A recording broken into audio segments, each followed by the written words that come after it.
Hello everyone, welcome back to the channel. So this is the fifth video in our last minute interview prep series.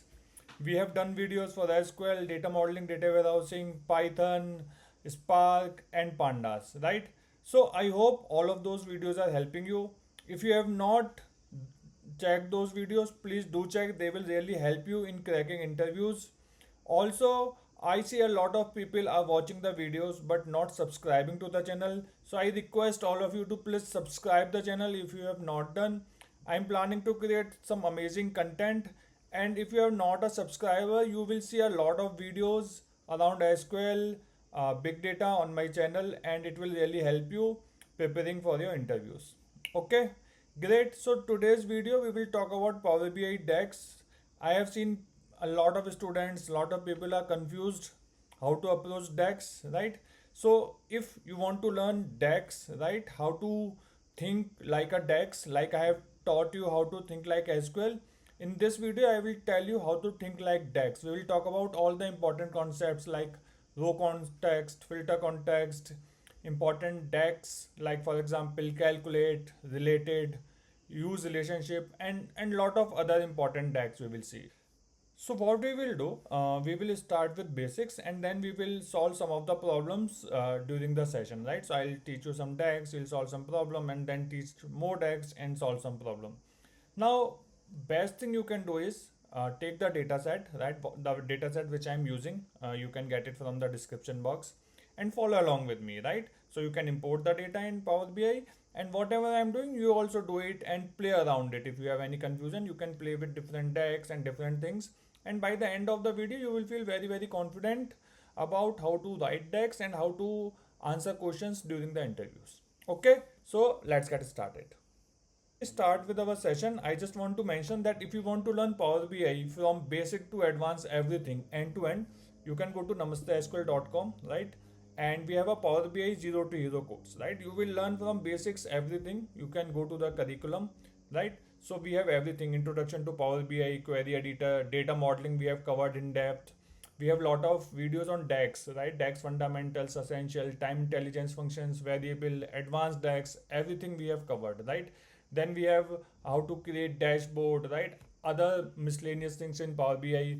We have covered Power BI service, right? Row level security and all of those things. And then we have a project as well at the end where we create a sales dashboard and how to optimize things, right? So there are a lot of things. Please make sure you check out the course, and if you want to learn from basic to advanced, this will really help you. You can use code Power BI to get the best price. Okay, let's get started. DAX is kind of a formula expression in Power BI. Like if you learn any tool, be it SQL, Tableau, or any tool, Glue, whatever, right? You have to drive complex things, right? Complex measures. So you have to write formula.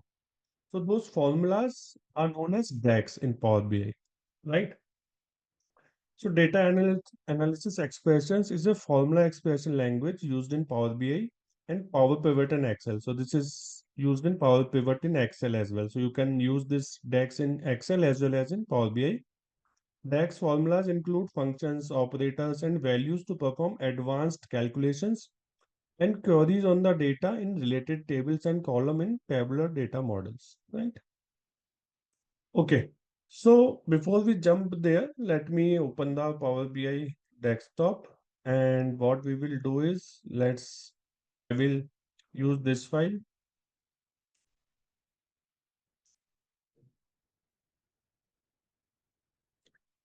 right? So I will select all. I will say transform data. I will just rename the orders table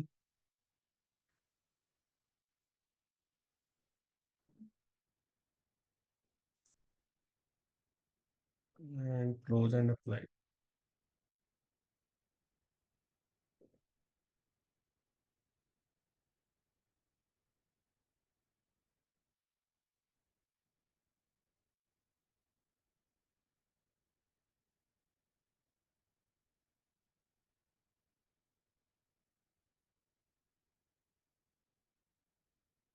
Okay. So all data is loaded and we will quickly create the data model.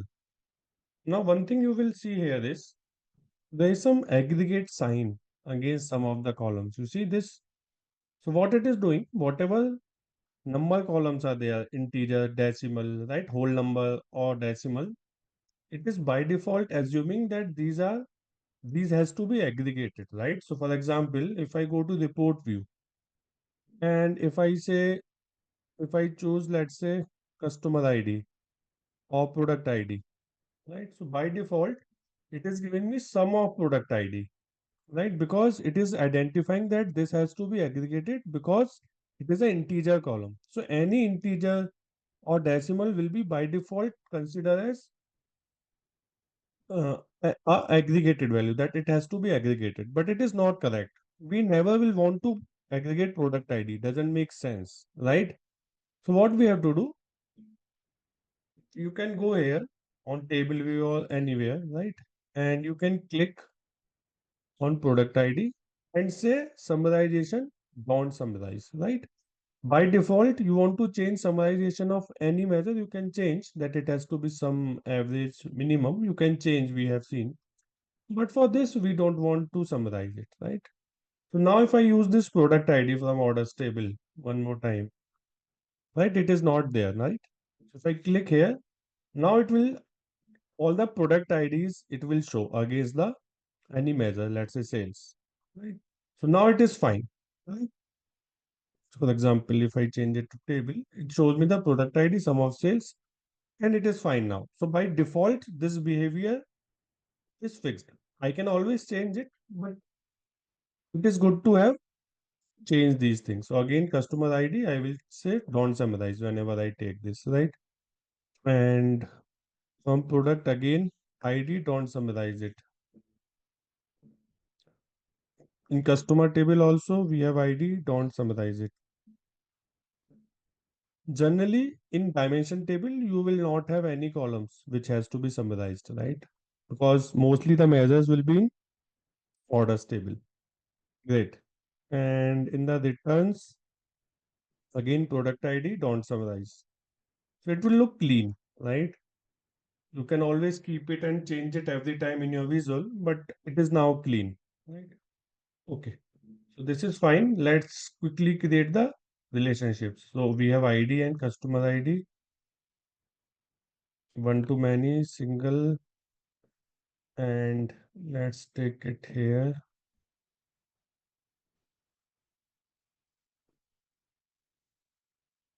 And we have product ID and ID here.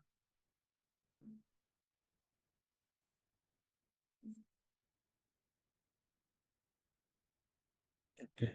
So product table, product ID, one to many, single, perfect. And we have returns table. So in returns table, it is connected with again ID. Yeah, save. Perfect. Now only thing missing here is calendar table. So let's create it. We will say new table, calendar equal to calendar, right? Minimum of order date, right? So you will take order date from here, right? So whatever minimum date is there in your data, it will take it dynamically. So tomorrow, if data is changing, your dates, calendars will also change as per that.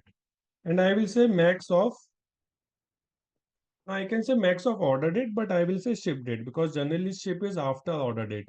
So I can have ship dates which are more than order date. So here I will say ship date, right? And close it. So if you see, we have all the dates from 27/12 till whatever maximum ship date we will have, right? Till 25. Okay, great. So let's clean it little bit. I will make it small and I don't want time, only date. And I like this format, YYMMDT. Great. Quickly create year and month columns. So I will say new column, year, year of calendar, date,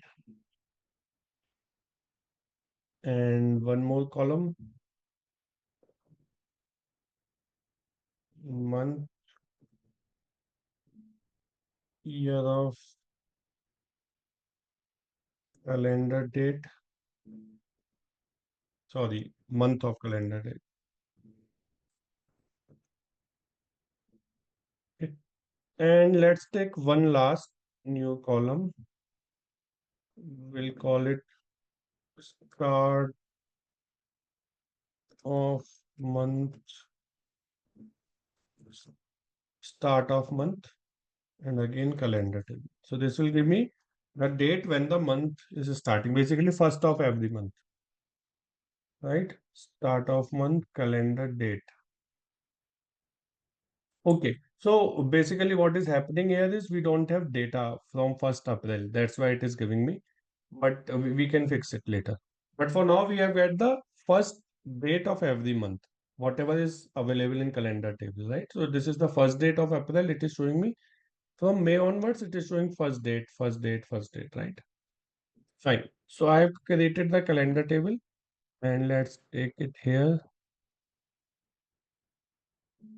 Okay, and it will be date and order date. Fine. And I will create an inactive relationship as well between date and ship date. Date and ship date. Yeah, perfect. So my modeling part is done, right? This is all I needed to do. Great. Now what we will do before we move to DAX, I just want to show you a few things here that how to use filters, right? So let's say I have this product wise sum of sales, and let's take another chart. So I will take one more chart and where I will put category wise sales, right? So let's take category from products table.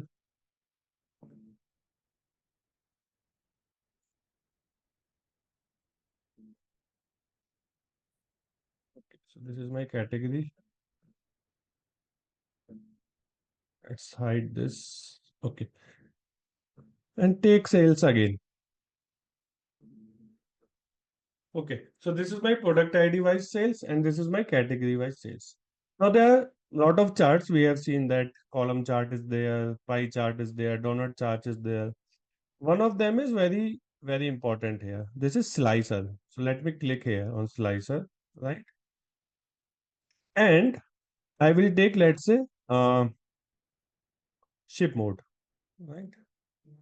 Now it is showing me all the ship modes here, but this slicer will help you filter the data, right? So if you click on first class here, what it is doing essentially, it is working as a filter, right? You are slicing the data. So this slicer will be helpful for end user to slice and dice the data. For example, someone is interested only in first class, right? So we can have a slicer on ship mode and I will say first class. So for all the charts, it will filter data only for first class. You see numbers are changing. If I choose same day, it is again changing. See, it is 7,999. If I choose second class, it is changing, right? So everything is changing here. For example, currently it is 1,63,000. If I click on standard class, it is something else, right? So it is kind of where clause in SQL you have, right? So you can slice and dice data using this slicer. So you have to choose the slicer visual from here, right? And use it here, this slicer, right? And you can put any dimension here and you can filter data accordingly. If you want to choose multiple fields, just press Control and choose it, right? So you can choose multiple field here. You can have multiple slicer as well. So for example, this is on ship mode. Let's say I want one more slicer. So I will click on slicer, go here. Let's say I want to filter based on a region, right? So it is showing me all the regions. So I can choose central. So for central region, this is my all the charts are filtered. Now this is central plus standard class. So in central region, standard class, these are the numbers. If I choose that, then it is showing me all the data for central. There is no other filter. Only filter is central here, right? So you can have multiple slicers, and you can slice and dice the data. So this is just to make user enable, we are enabling user and user to slice the data and do the analysis. There is another kind of filter which you are seeing here, right? This one. You see filter window here. Here you can put filters, right? If you want to just filter the data completely and don't want users to give option. So when I put a filter here, user cannot change it. Once I publish the report, this is a hard filter, right? User cannot change it. So for example, reason is there, right? If I want particular reason, central, so it will only show central data everywhere, right? And if I apply, that's it. So it is showing the central reason. It will not show any other data to user, and user cannot even change it, right? So if you want some hard and fast filters that you want on your data, you don't want to show in UI, you can put here, right? Also here we have different options, right? So let me clear this filter. You can clear filter using this option, right? So this is a filter on a particular visual, right? So I have clicked on reason, right? And when I saw here you have option filter on this visual, right? So you want filter on particular visual, then you choose this. If you want on page, so if I put a filter on a page, so for example, let's say reason filter, I want to put on a page, right? If I say central, then it is filtering all the data, right? Let me check this, right? So it will filter data for all the visual on this page, right? If you want to filter on particular visual, you click on that, you choose that visual from here and do it, right? If you want all the visual on this page, so there are four visual, right? It will do for all, right? And then you have a filters on all pages. So as we discussed, we can have multiple pages. If you want a particular filter to be applied on all the pages, then you put filter here, right? So you have three options here. You want to put filter on a particular visual, you want to put filter on a particular page, or on all the page. So all of that you can do. We will see more application of it later, but just want to show it a different way of filtering the data. Okay, I'll clear this and let's get back. Let's close this. Okay. Now another filters that you will see is through the interactions. So when you click on here, so you have furniture, office supplies, technology. You can click on any data point. So for example, you can click on furniture. The moment you click it, you will see that this is also getting filtered, right? If you click on office supplies, this is also getting filtered. Right? Similarly, if you click again, then filter will be gone. Right? It will be highlighted if you have clicked it. So if I click on technology, it is currently highlighted, right? You see this sign, black sign left to it. If you click again, that is gone. So these charts also interact with each other automatically. So for example, if I click on product ID 397, see, only for 397 it is showing me data because 397 belongs to technology. No other category is coming, right? So if I choose 1052, so this interaction is automatic. You don't have to do any setting as such, right? Okay. Now let's say you want to disable this interaction, right? This interaction is there by default, right? I don't want this interaction for whatever reason, right? I don't want it. So I have in Power BI, we have that option to disable that interaction. So you can go to, I think, format, right? Let's say you click on this chart and then you click on edit interaction. Now what you want to, you want to tell that do you want interaction or not with this chart. So you can disable it. You say none. Okay. Now when you filter data, see it is not changing. Nothing is changing here. You have disabled the interaction, right? So on whatever chart you want to disable the interaction, you can just click here, right? And then that's it, right? You want to enable it, you click it here. Now it is enabled. Right? Similarly, let me click on this chart now, right? Again, I will go to modeling, sorry, format, edit interaction, right? And I will disable this. That when I don't want any interaction to applied on this chart, right? So I'll just click here, none. Now if I filter on product ID 656, see nothing is happening. I'm seeing all the data, right? So in whatever chart you don't want interaction, you click on this chart and you will say, okay, whenever I filter on this chart, don't make any filter on this chart or another chart or third chart, right? So it's up to you. You want to enable or disable, but it is generally you want to keep them interactive. And if you filter on this, you want to see that data, respective data on this chart as well, right? But you have the option if you want to disable it, right? I will just enable it for now. Great. Okay, so this is all about different ways of filtering it. One is slicer, right? That is most of the time you will be using it, so that user will have option. And then you have filters. You want to just put the filters and you don't want anyone else to change it. And third is filter through interaction. When you click on any data point, automatically uh, other charts will be filtered, and you have the control over this interaction if you want to change. Okay, so this is all about filter. We will be using them when explaining DAX. So that's why I explained at this point. Okay, great. So let me clean it up. This is fine. And let's keep one filter. I will just delete it. Okay, great. So far, so good. Now let's get back to little bit some important concept about DAX. Right. So let me go back to the orders table. So we can see all the tables here: calendar table, customer table, orders, products, returns. Right. So now let's say I want to create a new column here. Right. I want to create a new column here. So what I will do, I will say new column. In calendar table also we created the column just like that, right? So for the orders table, I want to create a new column here, right? So what I will say new column, right? And let's say I want to create a column. Uh, let's say I want to say sales minus discount, right? Yeah. So I will say sales, right? So always remember it will give orders and sales, right? So basically table name, column name minus I have some discount, right? So it can be 0, 0.2, right? So discount values, if you see, this is 0, 0.1, 0.15, right?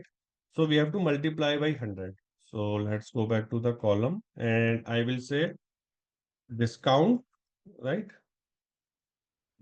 Multiply by 100. Right? It means I want to give 100% discount on sales. Right? So this is the total discount I will be giving to the customer, right? And after that, this will be my, let's say, net sales. So this is giving me net sales. So what it is doing sales minus percentage discount. So in this case, it is 0. So we have the same value. But let's say I choose this 10% discount, right? So net sales is, it becomes 0.1.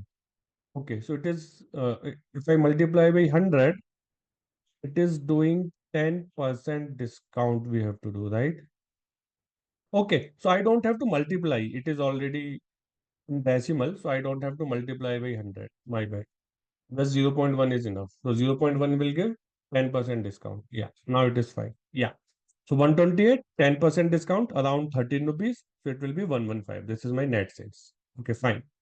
So this is working fine, right? Let me remove all the filters. Clear filter. Okay. So now, if you see, I created a new column, right? And this new column, the calculation is this sales minus whatever discount I'm giving. I'm calculating on sales 0.1 into sales, and this I got it. Right. Now, when we talk about DAX, there are two kinds of things in DAX. One is calculated column, which is this we just created, and then there is a measure, right? Now, for calculated column, it works row by row by row, which means for each row, this is row number one. For this row, this net sales is getting calculated. with this formula, right? Similarly, for this row, net sales is calculated. For this row, net sales is calculated. So row by row, this operation is happening, right? This behavior of row by row is known as row context in Power BI, right? In row, when we apply a formula which works on row context, so calculated column, right? So there are column and measures, right? We will come to measures. But calculated column works on row context, which means for each row, they will be calculated. For each row, the value of this formula will be calculated. So if there are triple line, four rows, for each row separately, this is getting calculated, and this column is saved in your model, right? Remember, we import data in Power BI. So all the data is in Power BI. And when we create this column, net sales, this is also created physically and kept in the Power BI memory. Right? So it is taking space, extra space. It is not something that this is getting created on the fly. No, not on the fly. The moment you create it, it is stored in Power BI memory. So the more new columns, more calculated columns you have, it will take more memory, right? So this is your row context where you do row by row, right? Now, another thing is filter context. The filter context means the calculations is happening on the fly based on the filter. Their values is not fixed. For example, if you go here, right? You are seeing category wise sum of sales. Now, this sum of sales which is happening here, right? It is not fixed. It is based on the filter context. So here my filter context is category. So it will filter data for furniture and give you sum of sales. Now this is not fixed, right? Because this sum of sales is not fixed. If I choose subcategory, it will give me subcategory wise sales, right? Obviously, Power BI cannot store this sum of sales. It will change. So instead of category, right? Instead of category, let's say I take subcategory. Now see, we are seeing some different values, right? Based on the filter context. My filter context is subcategory, right? For accessories, it will put filter and give me sum of sales, right? Filter propagate. Remember, filter propagates from one side to many sides, right? So it will filter data, giving you sum of sales. Filter data, sum of sales. Filter data, sum of sales. So this sum of sales is getting calculated on the fly. Its value is not constant. So Power BI cannot store it, right? There is no sum of sales here. You will not see, right? Because it is not fixed. But this is fixed. Because lowest granularity of my data is a row. This row cannot be splitted further, right? The value of this net sales for this row will be this, no matter what filter you apply, what filter context is, right? So for all the calculated column that works in row context, the value is stored in Power BI. It is fixed stored. But for measures, right? This is a measure. Sum of sales is a measure. Any aggregated value is a measure, right? Sum of sales, average of sales, sum of quantity. All the aggregated values are known as measures, right? And those are dynamic, right? It is not stored. So this is your filter context. Based on filter context, right? It is changing. Right? Filter context is not just this column. Filter context is if I apply this filter, right? So we have two filter contexts now. First is you have filter context of subcategory. So for each subcategory, you have sales. On top of it, you say first class. Again, values are changing, right? So for accessories, first class, this is the total sales. For appliances, first class, this is your total sales. But again, this is changing. So now that we understand that we cannot store this value, right? This has to be fixed, right? Now, similar to how we created a new column here, we can create measures as well. So this sum of sales is an implicit measure. When I say implicit measure, I have not created sum of sales. I have just dragged and dropped sales and Power BI automatically created a sum of sales, right? If I click here, it has created sum of sales for me. I have never created this sum of sales. I had only the sales column. I dragged it it can be aggregated. So Power BI is doing it. If I want to change the aggregation, I can obviously change it. If I want average, minimum, maximum, we can do it. Right? But I have not created this average sum of sales, or average of sales, right? But I can also create it. So for example, I can say click here, or you can say new measure, or you can click here also. So there are again multiple options, right? So you will say new measures, and you will say total sales equal to sum of sales, right? Order sales or net sales, whatever you want. I'll use sales. Now, if you see, this measure is created. And if you see the sign, by sign, you can tell if it is a measure or calculated column. So if you see this sign, kind of mobile or calculator, right, it is a measure. And if you have this sign, right, summation sign kind of thing, then this is a calculated column. So by looking at sign, you should be able to tell if it is a calculated column or it is a measure. Right? So this is a measure. Measures will also always be created on aggregation. Right? Without aggregation, it will not work. It has to be sum of order sales or average or whatever you want. Right? You can take average, you can take sum, whatever you want. So it is always recommended that you create a explicit measure. So this is an explicit measure. I created it, and this is an implicit measure. Right? It is a best practice, and it is a always you will see that people will use this explicit measure. They will never use implicit measure. The reason is once you create this total sales, you can further use this column in other calculations, right?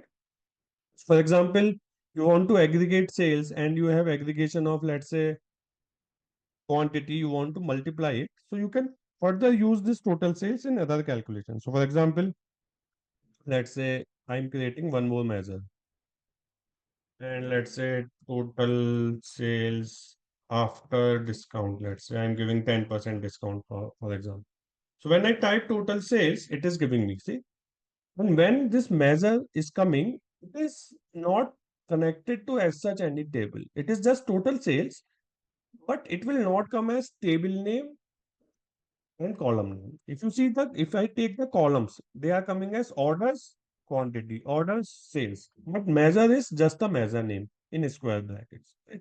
So you can use it somewhere else as well. So for example, into 0.1, I'm just showing you that I can use a measure in another measure, right? So the advantage of explicit measure is I can use it everywhere else. Otherwise, I will always have to say sum of sales, which doesn't look good. And some places it will create issue as well, right? So always remember you use the explicit measure, whatever columns are there, measures are there, or aggregated values are there, you create a measure for it. Right? So what I will do, this is total sales, right? I can create one for total quantity. So I will say total quantity. So this is your explicit measure. And I will say sum of quantity, right? Orders quantity. This is coming from a column. Okay, so I have created two explicit measures. Now by default, because I clicked here, it is created in the orders table here, right? In this folder, you can say, or whatever. If you want it to be present in some other, let's say in customer table or wherever, it is not stored, it is on the fly. So it doesn't matter where you put it, right? So you can just click here, total quantity, and you can say home table is not orders. Home table is for me is customer. So it will start showing in customer table, right? You want, let's say, total sales to be somewhere else, right? Products, it will show in the products table, right?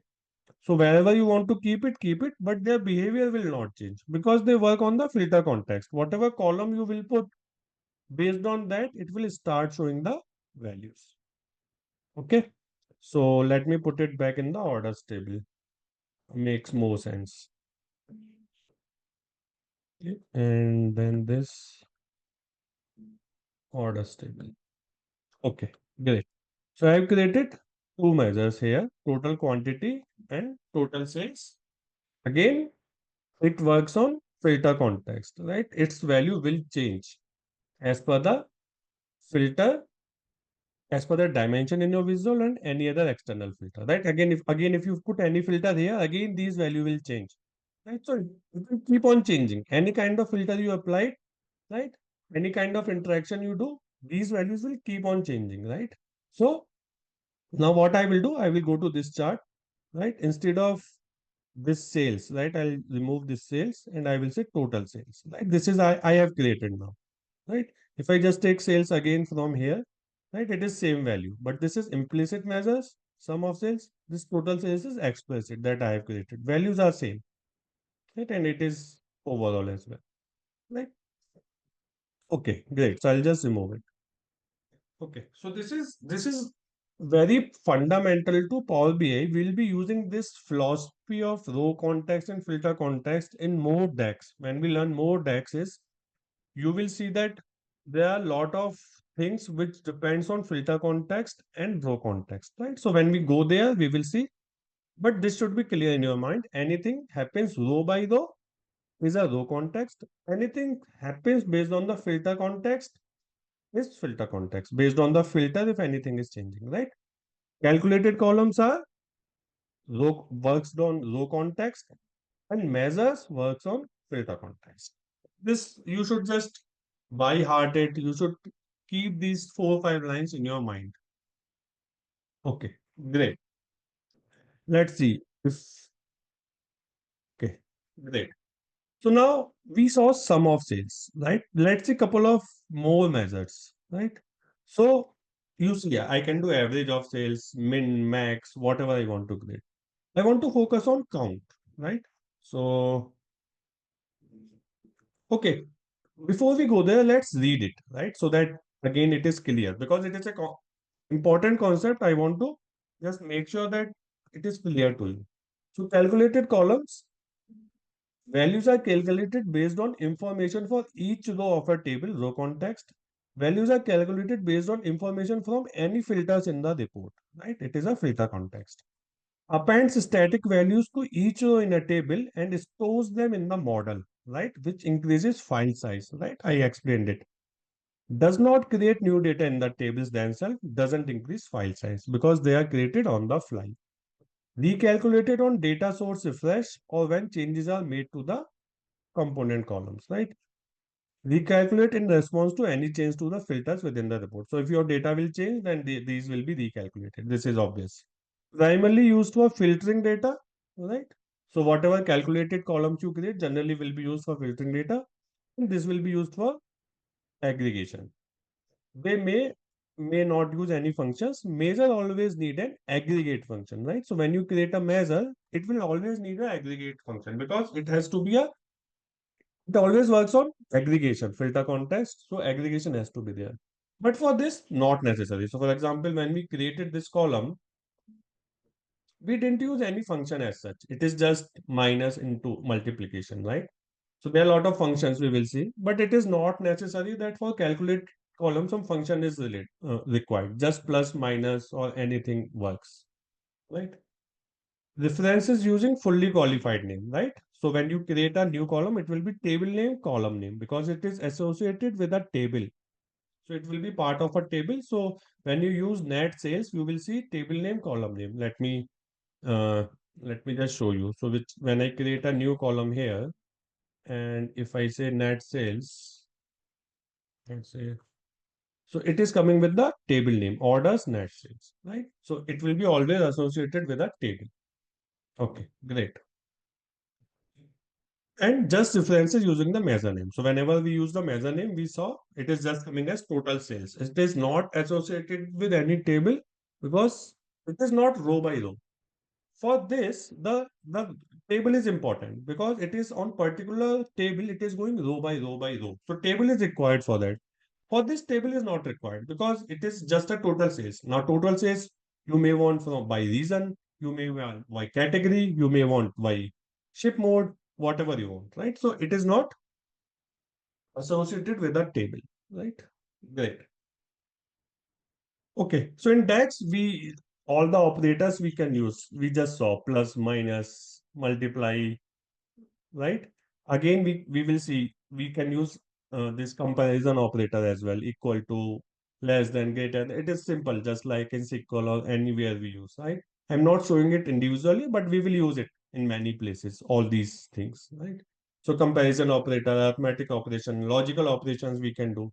For example, if I want to put a AND condition, right? That region equal to this and category equal to this. So instead of AND, we use double AND operator, right? We'll see that. For all, we have pipe operator, and then for in, we have in.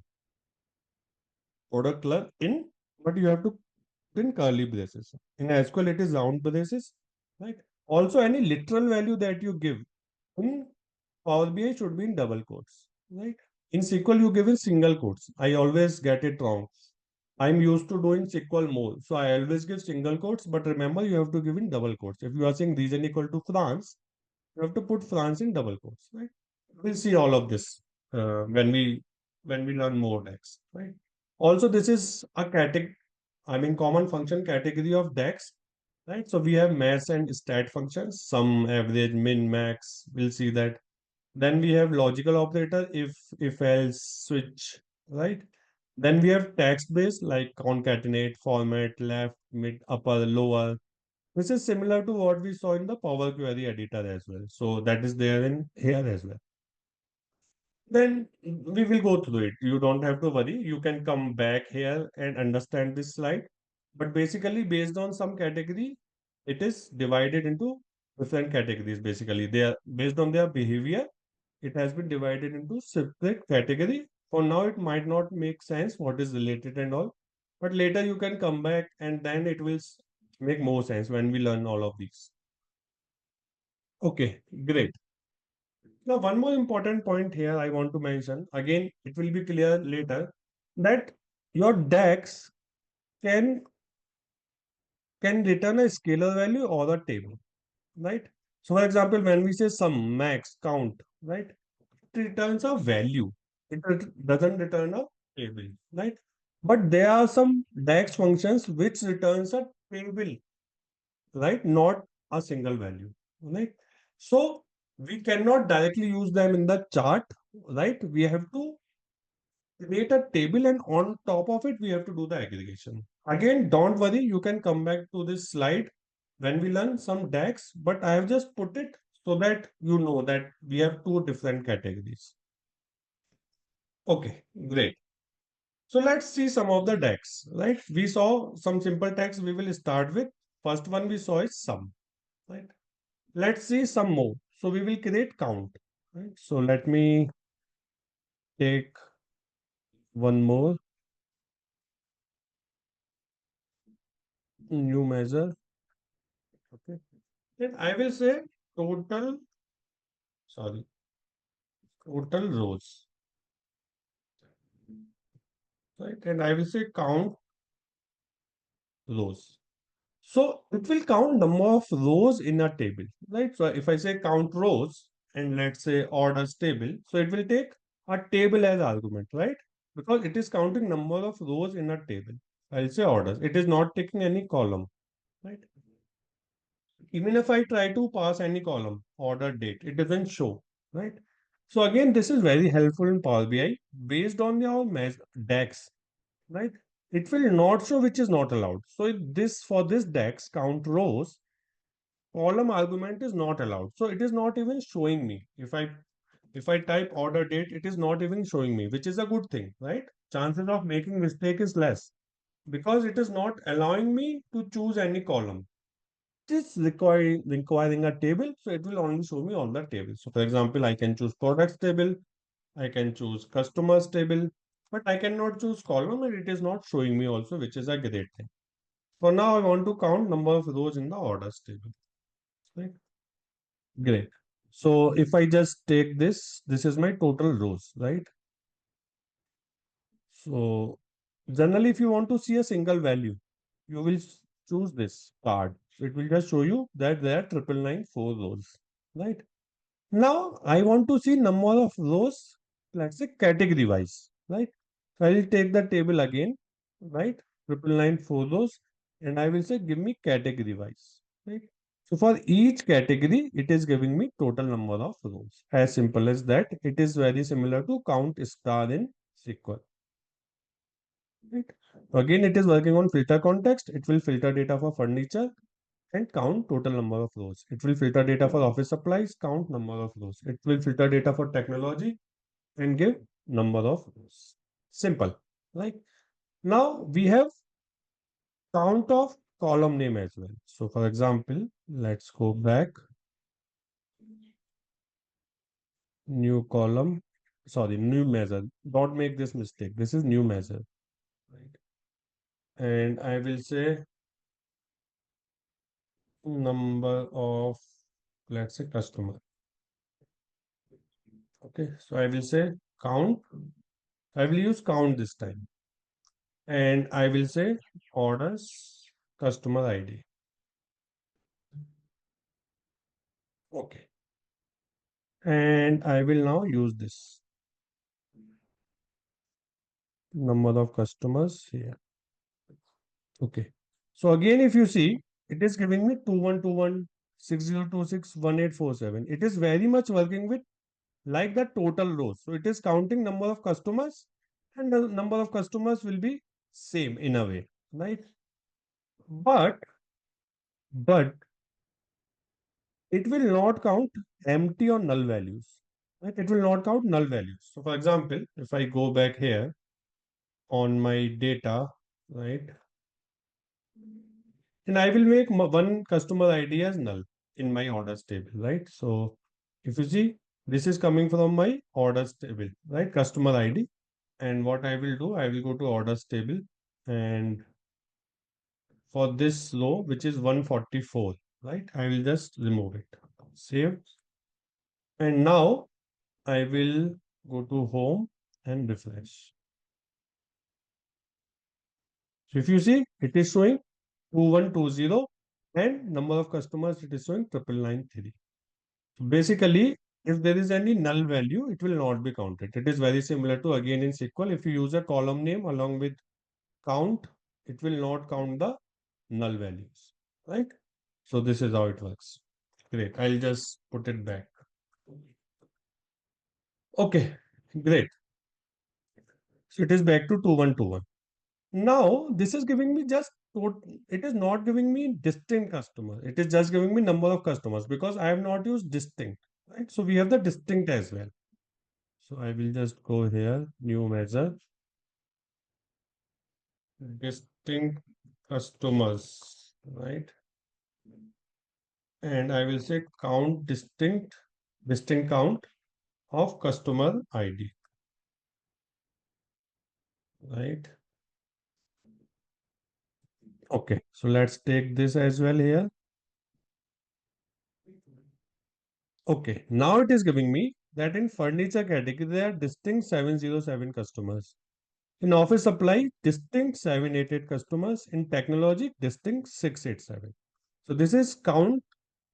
In SQL, you will do count distinct of customer ID. So similar to that. So we have a separate function for it, which is distinct count, and you pass the column name. Again, it will not count null. If it is null, it will not be counted. But we know they are total 707. Now, if you see this total row is coming automatically for all of them, right? So if you see 9994, 9994, it is adding up, right? But for this, it is not adding up. See, 707, 788, if we add them up, it will be somewhere around 2000, right? But it is showing me 793. Why? So let's say customer ID 100. The customer ID 100 can buy something in furniture category. He can buy something in office supplies category as well. So when we filter data for furniture, that customer ID 100 will be counted there as well. And that customer ID, when we filter data for office supplies, that time also he will be counted. So he will be counted in both. But here, it is not the sum of this, right? Whenever we talk about total in Power BI, it is not the sum of all this visible value. It is always a value without a filter context of your chart. I mean, this external filter will be applied, right? So total is changing, right? But it is not the sum of these values in your chart. It is without this, your dimensions filter context. So it will not take this filter context and do aggregation. it will say without this filter. So without any category filter, total 999 rows. If we don't apply any filter of category, if I do distinct of customer IDs, it would be 793. We can show it. So what we will do, we will use this in separate. So I will take this, right? And let's change it to a card. You see 793 customer. And on this, when I choose a card, there is no filter context, right? It is just a value. So it is doing count of distinct all the customers in your orders table. And same thing is happening here, right? So don't never get confused. It is not the sum of visible value in your chart. It is total is always calculated a value without this filter context. So when you don't apply any furniture, office supply, technology filters, and then you apply the formula that will be coming here, right? So this is important again. Many times you will see that things are not summing up, right? This is not this is not something we can sum to get the overall distinct, right? And it doesn't work in Power BI. Not just for this, for any formula, it is always a value without a filter context, right? So that's why I said row context and filter context will keep on coming when we learn DAX. Make sure it is clear to you. Okay, great. So this is my few of the important basic formulas like sum, average. In count, we have some variety, count of distinct, row count, right? So there are three, four variations of count as well. Okay, so let's discuss some more DAX. I want, let's say, let's go to customer table. Let's create something in customer table. So let's say in customer table, I want a column with, um, let's say length of customer, right? So I can just quickly say new column, right? Name equal to length of customer name, right? It is giving me 13. It is the length, right? 20, 19, 14, right? So this is again working on row context, right? Because it is a calculated column I'm creating here, and it is just giving me, it is calculating for each row by row by row by row, right? Similar to that, you have all the function like concatenate. If you want to concatenate two values, for example, new column, and I will say, let's say I want to put uh, city and state together, right? City, state. I will say concatenate, right? I will concatenate what? I will concatenate city, right? And state. So it will concatenate and give me. Right? It will take only two arguments, I think so. I don't think it will take more than two. Let's try. It is giving me error. Concatenate function maximum two argument, right? So you cannot have more than two arguments here. You have to use multiple concatenate, or I think ampersand also works for concatenation. So for example, I will say ampersand. No, this is dollar ampersand. Yeah. Yeah. So you can use ampersand if you have more than two values to concatenate, right? So concatenate function was taking only two arguments, but here you want to add a space in between. Doesn't look good, or you want to add a comma in between. So you can use one more ampersand, and in between you can use a space in double quotes. Remember, always in double quotes. Now it is fine, right? Or you want to add a comma, you can add a comma, right? So you can use whatever, right? So all of those string function, date functions works here completely fine, right? And it works on row by row by row by row. Okay, great. One more thing I want to show. So if I go to orders table and I'm creating a new column here, right? Not the measure. Let's call it TS.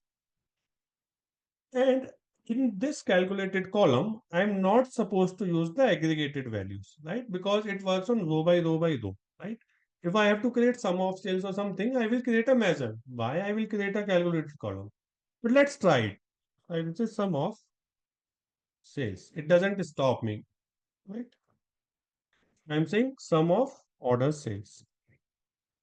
If you see what it is giving me, It is giving me total sales basically, right? So if you go to Excel and if you just use this, see, this is 234141242. This is my total sales, right?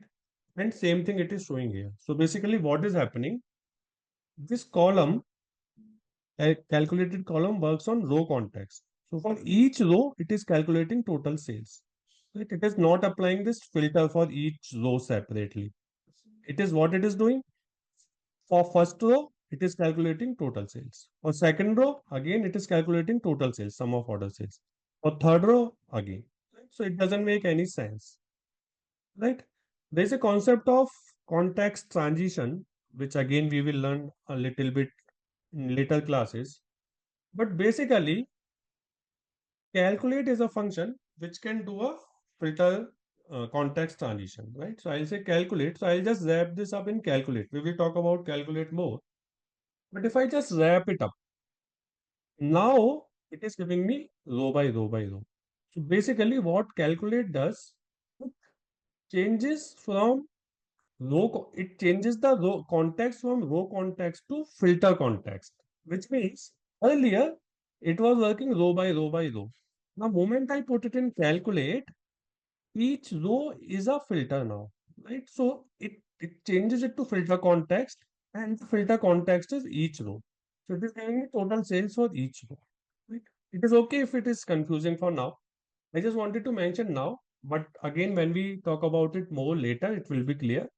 But basically, it changes your context from row to filter. Okay, great. And talk about few more DAXs, right? So we discussed this, right? Sum average. We saw text as well. We saw DAG date functions we have seen, right? For in calendar table when we created year, month. You have it today as well if you want today's date, so you can use that, right? Let's talk about if else, right? In any language, you have if else kind of conditions you will want to do. So, for example, we have case when in SQL. Similar to that, we have if else in Power BI, right? So let's do that.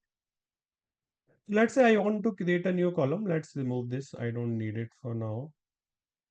And based on quantity, I want to create a new column and say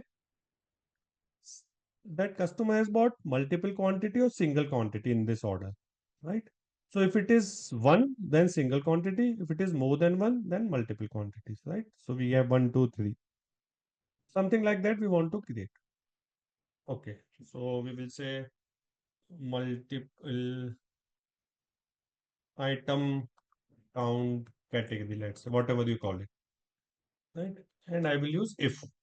If, right? Now, if takes three arguments, very similar to Excel if you use Excel.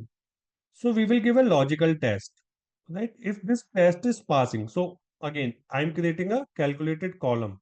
So it will go row by row by row by row.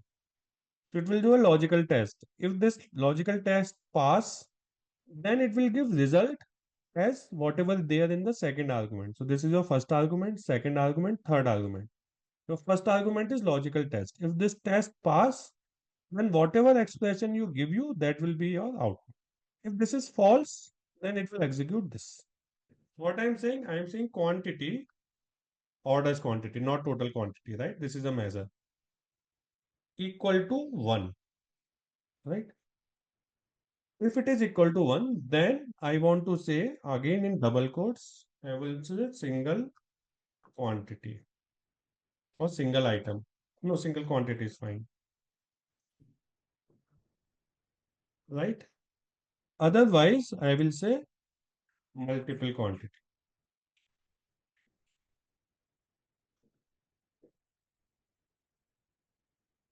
That's it.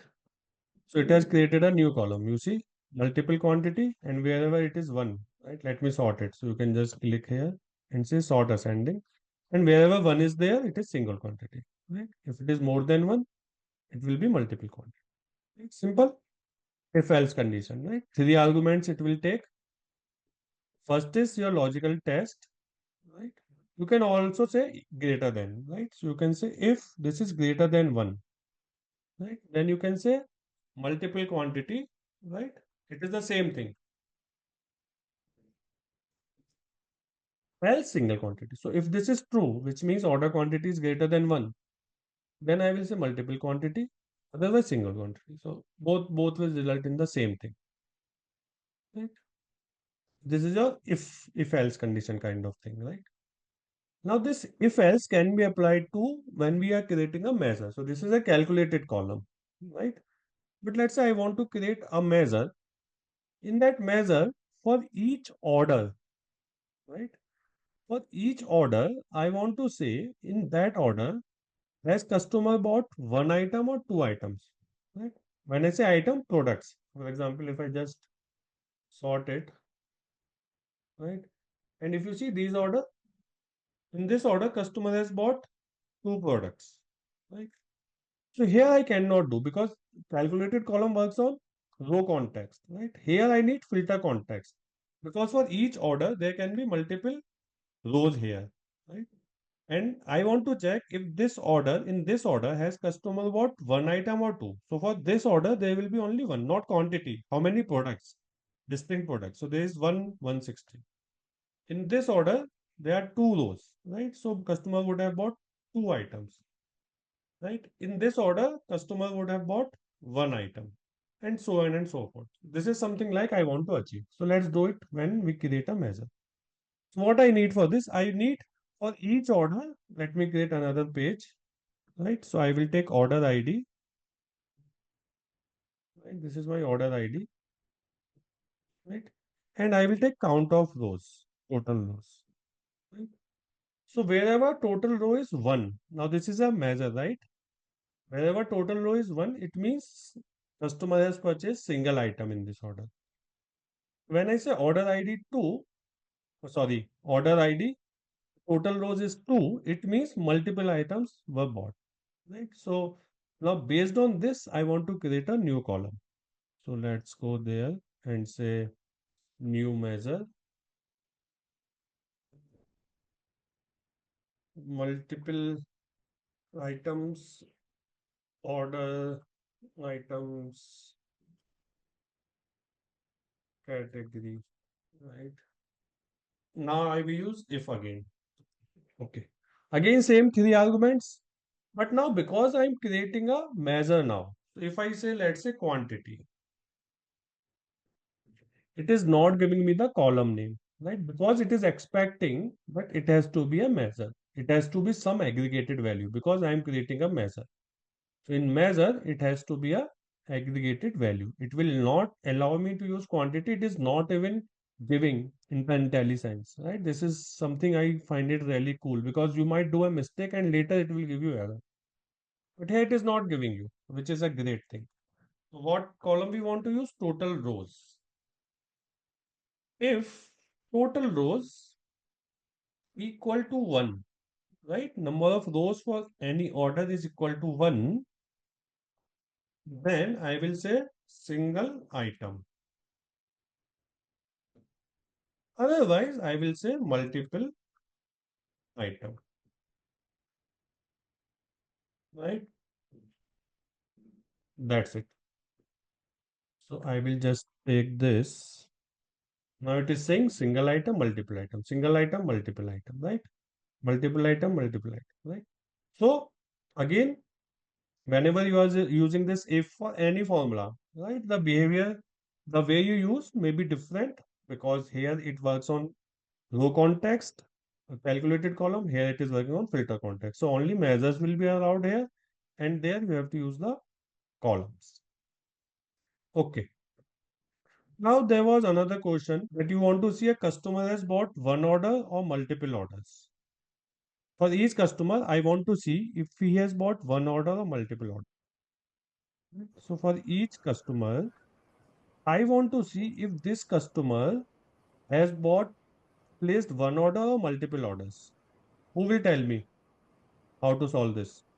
I want a column here which tells this guy has placed only one order. This guy has placed multiple orders. How to do it? The, Yeah, Radhika, tell me. the Or whoever, Madhu. count of orders. Count of orders Count of orders, are by you sure? using measure. Yes. So you are saying, uh, number of orders we want, right? Yes. So count of what? Orders table. This is very similar to count rows. But if you see in one order, No, customer can buy multiple products, right? You're no, getting it? that should be sales. This thing will work. No, Count we of want to distinct use order ID. distinct. We want to Distinct see or how many distinct. distinct order Ah, IDs are there, Yes, distinct. right? So this will give me number of orders. So now if I take number of orders here, right, it is telling me customer ID 1 has placed 5 orders, right? 12 has placed 3 orders. Again, you can sort it. Just click here, ascending, right? So these are the customers who have placed only one order. There are how many? Very handful actually, around 10. 1, 2, 3, 4, whatever. Now you can again use if else, right? So let me create a new measure. Customer orders category equal to if number of orders is equal to 1. I will say single order placed. Otherwise, I will say multiple orders placed. Right? And we'll take this. Single order placed, and here it is multiple order. Simple. Right? Great. This is good so far, I think. It is clear, right? Now let's move on. Now what we want to do, many times I have to write multiple if condition. If else, if else, if else, right? So for example, let's modify this formula. What I want to do, here I am saying single order placed and multiple order placed. Instead of that, what I want, right? I want that if it is 1, right? Then I want to say single order placed. If it is 2, I want to say 2 orders placed. If it is 3, I want to say 3 orders placed. If it is more than 3, I want to say more than 3 orders placed. Right? So I want to, instead of 2 category, I want 4 categories. Okay. So let's see how we can do it. I'll just modify this. Now, one way of doing is I can place nested if. So you can click here to expand it, right? If you want more line. And if you want to go to next line, you have to put shift enter, right? So when you write long text, sorry, long DAX formulas, you maybe have to write in multiple lines because in one line it will look ugly, right? But basically, you understand it. So let's see how we can solve it. So what I'm saying, if number of orders is 1, right? Then single order place, which is fine. But if it is not 1, right? I want to check again. So I will say if again, right? Number of orders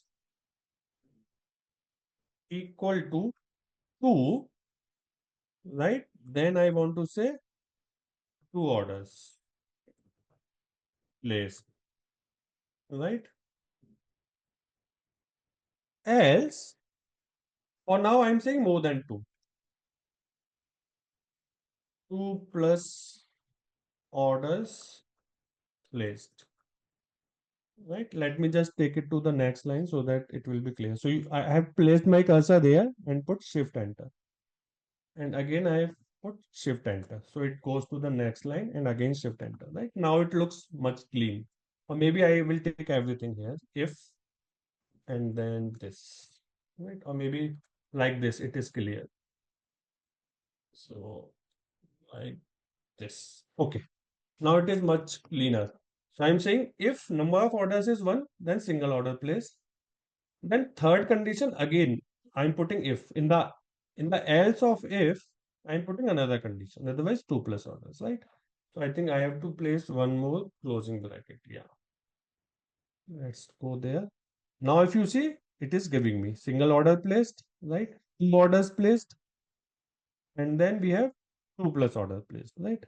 Now, If I want this to be three orders, I will have to write one more if inside this if, right? It becomes very complex. If I have multiple if else, if else, if else, then it becomes very complex, right? Instead of that, we have another functions.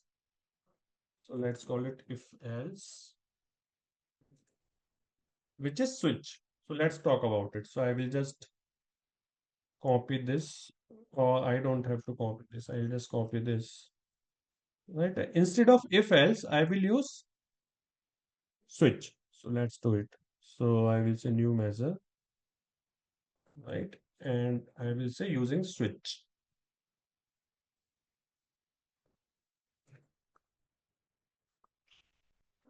Switch.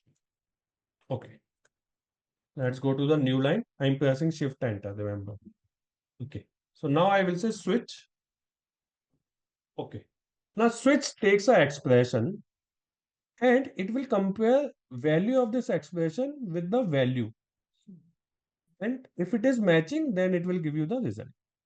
Right. So let's do it. So I am saying number of orders. So this is my expression, right? So number of orders, if it is one, then I want to say single order placed. Okay. If it is two, I want to say,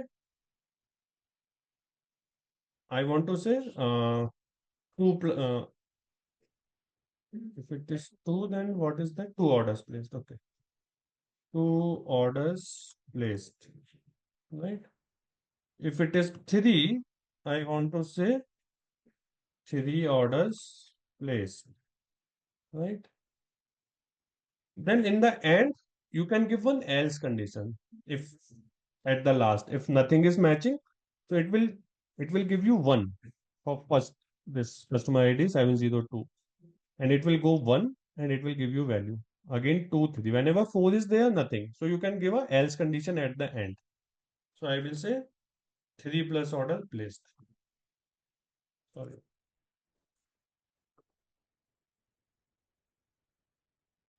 Okay, great. This is done. No error. It will give you error if there is some error in your formula, right? And now we will go here. Let's expand it a bit. And this is the one. Let's hide it. You can hide other things, whatever is not needed. And this one we will use. So now you see it is again giving me the similar thing, right? But it is much cleaner. Here I have placed third condition. It is easy now. And then three plus orders, right? So now again look at the formula. I'm using a switch here, right? So number of orders, whatever value it is, it will try to match. It will check first. If it is one, okay, give this value. So let's go one by one, right? Whenever number of orders is one, right? For this customer ID 43, number of orders is one, right? So it is fine here, one, right? Single orders place, it will just give me. Again for 50, it will check what is number of orders, one. It will match with one, it will come. And then when it goes here for 54, so it will check number of orders is 2. It is matching this, not matching. So it will go to the next value. 2. Matching, great. Give 2 orders placed. And then again for 3 and 4. For 4, what will happen? It will 4 or more than 4. It will not match 1, 2, 3. So it will go in the else part. Last one is else. We have not given any value. Last one is else. So it will give you. Okay. Great. So this is how it works. Right. So this is one example of switch. Let's take another example of switch. Now what I want to do, so this does an exact match, right? Number of orders, 1, right? 2. Now what I want to do, I want to categorize customers based on their total sales, right? If customer has, so let's take that. So I will say customer ID and total sales. Where is sales? I will use total sales, right? Yeah. Okay, let's move it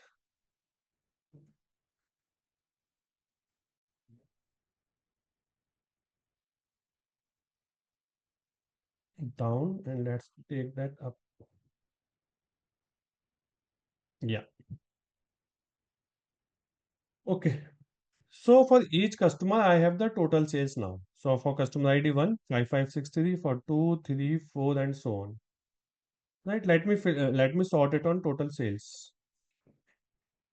Okay. So what I want to do now, for each customer, I want to categorize that if the total sales done by this customer is less than 100, I want to say uh, maybe uh, I want to categorize as premium customer or non-premium, right? So let's say this will be my low value customer because they have just bought for 4.83. So anything less than 100, I want to say low value customer. Anything between 100 and let's say 1000, I want to say medium value customer. And anything more than 1000, I want to say premium customer. Something like that, I want to categorize it, right? So let's do it by if else first, right? So I will go to orders table, new measure, remember, right? New measure it is. And I will say customer category. Okay. So I will say if total sales, right? This is the total sales is less than 100. This is what I have to do. Then it will be low value customer, right? Otherwise, let's say I want to call it high value customer, right? So this is how you will do it, right? And if I just press enter and I take customer category, this is your low value customer, right? And this is your high value customer. Also, if you see in total rows, it is giving you high value customer because it is checking without any filter context, which means it is just checking total sales, right? Which is greater than 100. It is not less than 100. So it is going in the else part and giving me. Right? You might be wondering why it is high value customer, right? Because it is working without filter context. So it is just checking this total sales without any customer filter, right? Even if I take this, let's say on a let's say card, right? Let's take a card. And if I put customer category, it is giving me high value customer. Why? Because on card there is no filter context. So overall it is taking what is the total sales, right? Total sales is a measure work on filter context. If there is no filter context, what is my total sales? My total sales is this, right? If there is no filter context, this is my total sales. And then if this total sales is it less than 100? No. So it is giving me high value customer, right? So I hope this will make more sense, right? I hope this filter context and row context will be clear as we learn more concepts, right? So this is fine. We understand how this is coming, right? When I started learning, initially I used to wonder how these values are coming in the total, right? But you have to think about like there is no filter context, and based on that, this formula is getting calculated. And now things are simple. You will understand every time whenever you see a total, you will never be confused, right? Anyone who is learning Power BI first time, they will always be confused how these totals are coming if it is not adding up, especially, right? So, but if you think about it as there is no filter context, then things are very simple. You will always see in a right way. Okay, so this is fine, right? This is fine. Okay, great. Now, again, I want to make multiple categories, not just two, right? I don't want just one category, I want to make multiple categories, right? Now, if you see, I can give multiple if else, if else, if else, but I don't want to do it.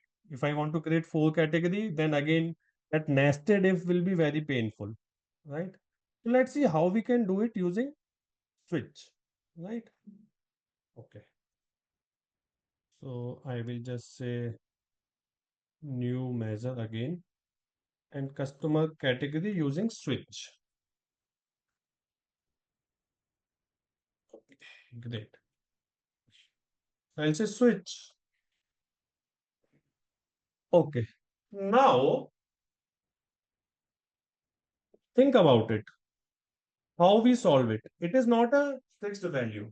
In number of orders, I wrote number of orders and then values were matching, right? Here it is a range. If it is less than 100, then I want something. If it is between 100 and 1000, I want something. So I cannot use switch just like this. You all understand this issue? I just want to make sure you understand what is the issue here. Because it matches the exact value. In first example, I was able to match. Number of orders is 1. So exact match was happening, right? Here I don't have an exact match. I cannot do exact match. It is a range. If it is between 0 and 100, then low value customer. If it is between 100 and 1000, then it is a medium value customer. If it is more than 1000, then high value customer or premium customer. Now, in normal way, I cannot do it. I hope you all understand it, right? This is the problem for me. So this is what we can do. Okay. So what I'll do, I'll just write it and then it will be clear to you. So I will write true,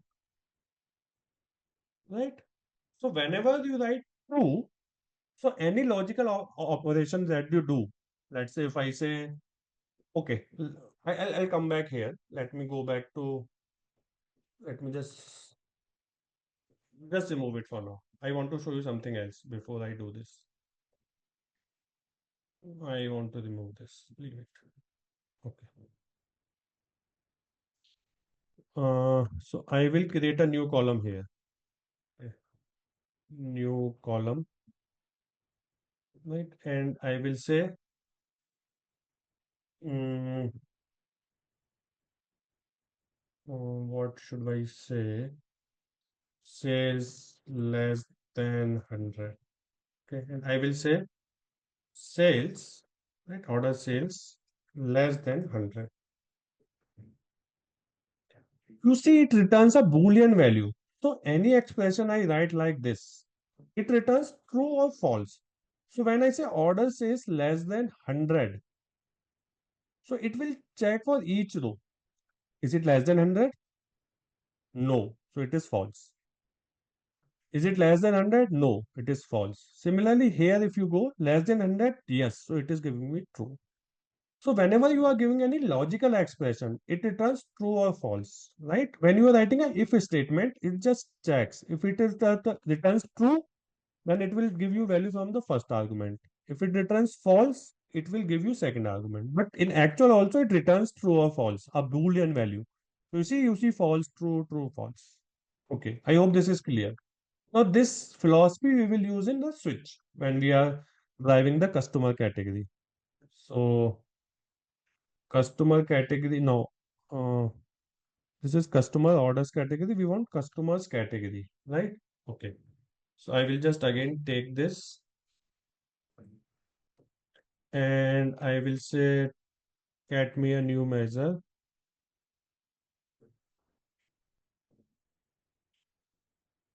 and this time customer category using switch. Okay, great. So I'm using a switch statement here, right? When I want multiple categories, it is better to use switch because in if it is will be nested if and looks very dirty. I say true. I'm just right away saying true. Okay. Now what it will do, switch expression, try to compare this expression value with whatever value you give, right? And if it is matching, then it will give me result. So now what I will do, I will write a logical expression here. If that is true, then it will give me result. So I will say that total sales is less than or equal to or less than whatever 100, right? Then I will say low value customer. I'll just explain it again. I know it might be confusing if you are doing this first time, but I'll explain it. Right? So if total sales is less than 100, so if it is less than 100, then this statement will be true. And true will match. True because switch exactly try to match the things. Right? So we are very smart. What we did is we wrote it true and we are writing the logical expression here. If it is true, true, give low value customer. Okay. If this condition is not true, it will check the next condition. So I will say total sales is less than 1000, right? I will say medium value customer, right?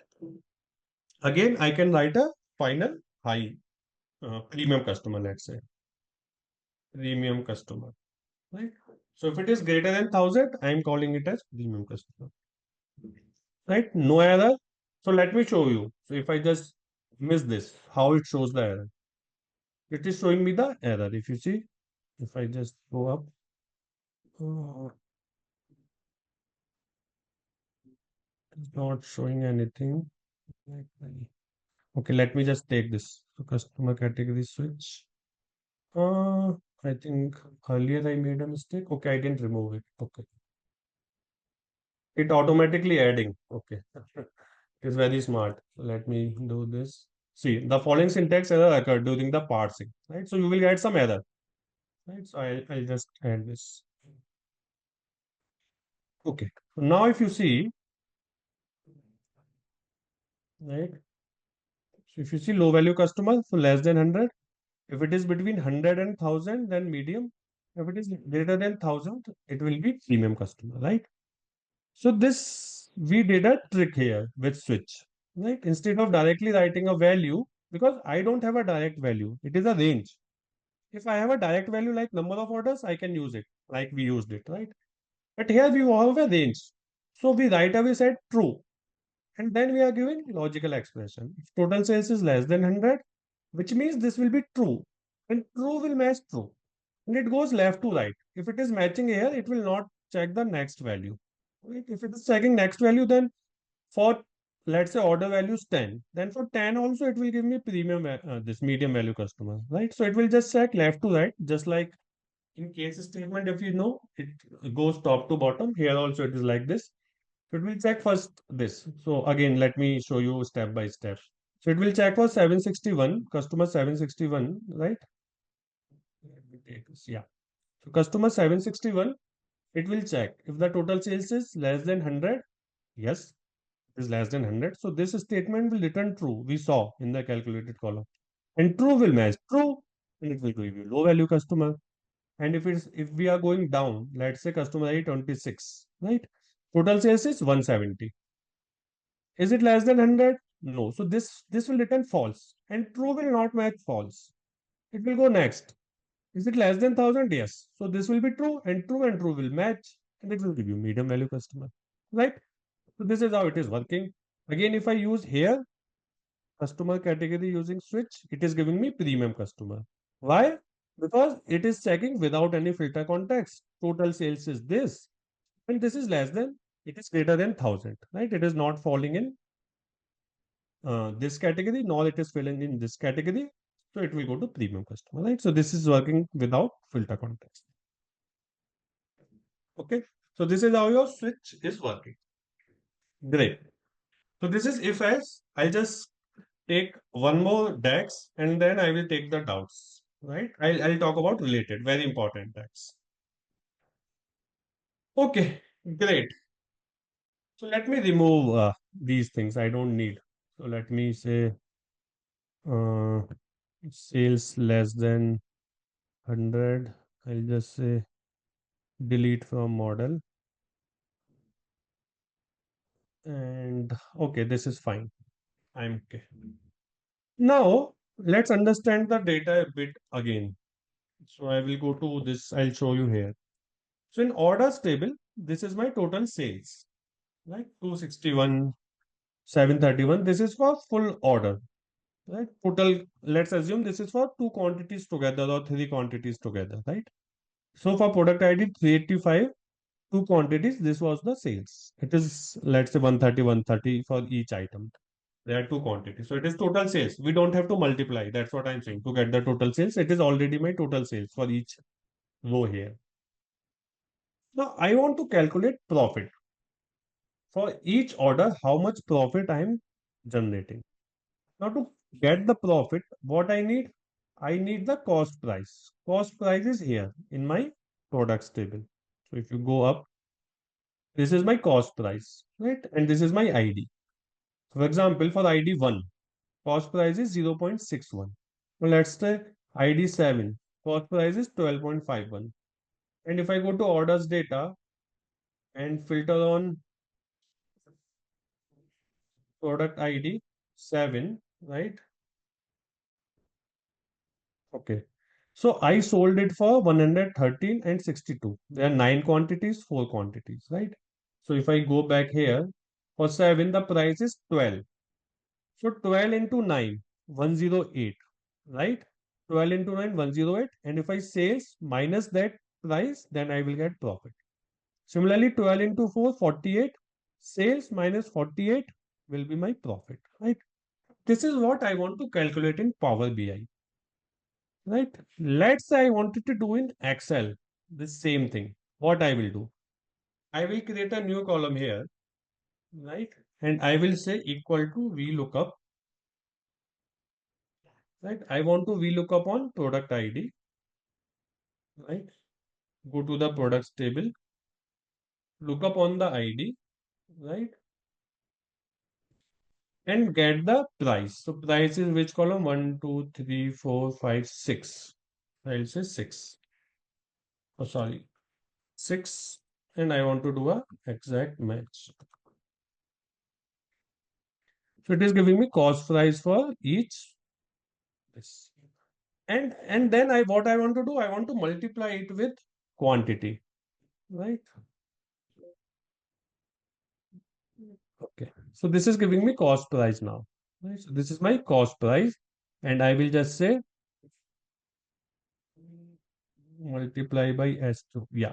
And I will just say equal to sales minus cost price. And this will be my profit. Sorry, profit. Right. And then I can do all the aggregation and everything. Sorry. Profit. Yeah. So this is my profit now. This is what the profit I am getting. In some places I have loss also, which is fine. It is possible there is some sale going on or whatever. Right? Okay, I had to do from the top, but you got it. Right? How to get the profit. Now the same thing I want to do in Power BI. Right? So let me remove it from here. It is fine. I hope you understand. Okay. So this cost price also I'll remove it or keep it for now. I'll later remove it. Okay, so this something like this we want to do.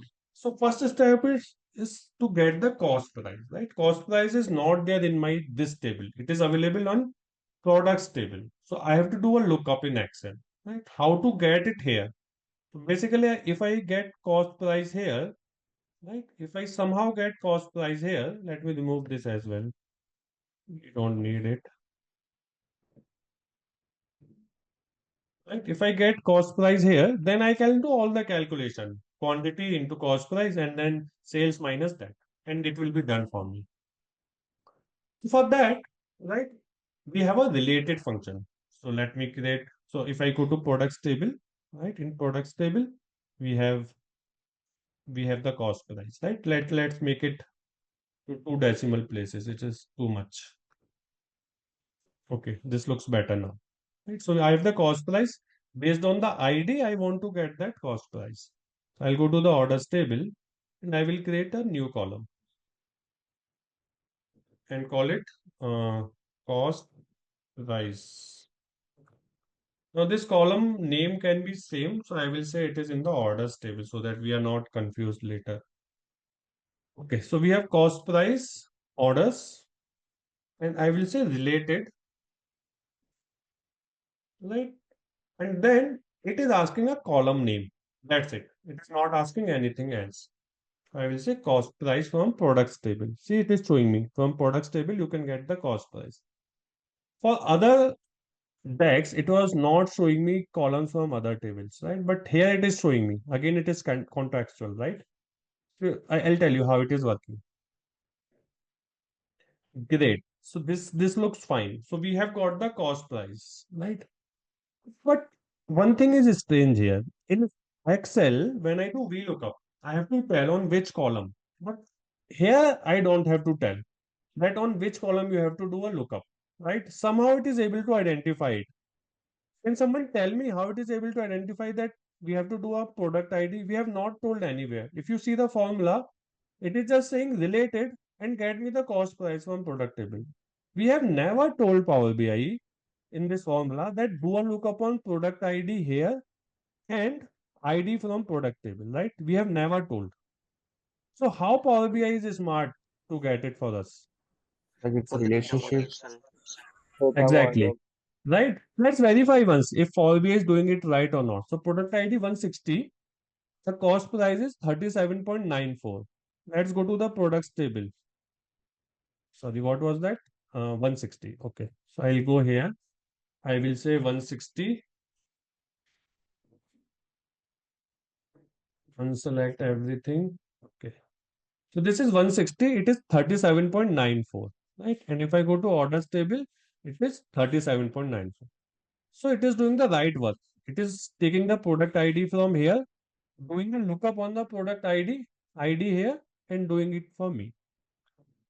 The magic lies in relationship. So it already knows that product table and order table are connected by product ID. So we don't have to tell Power BI that don't use this product ID because it already knows that these tables are connected by ID using this relationship. So we just have to use related function if I want to do any lookup kind of thing, right? And give the column. If there is an existing relationship between two tables, you can just choose any column from here, from another table, right? And it works perfectly fine. Great. So this is your related function. Now let me do another thing. Now I will go to the products table. Sorry, product table, right? And now I want to let me remove the filters.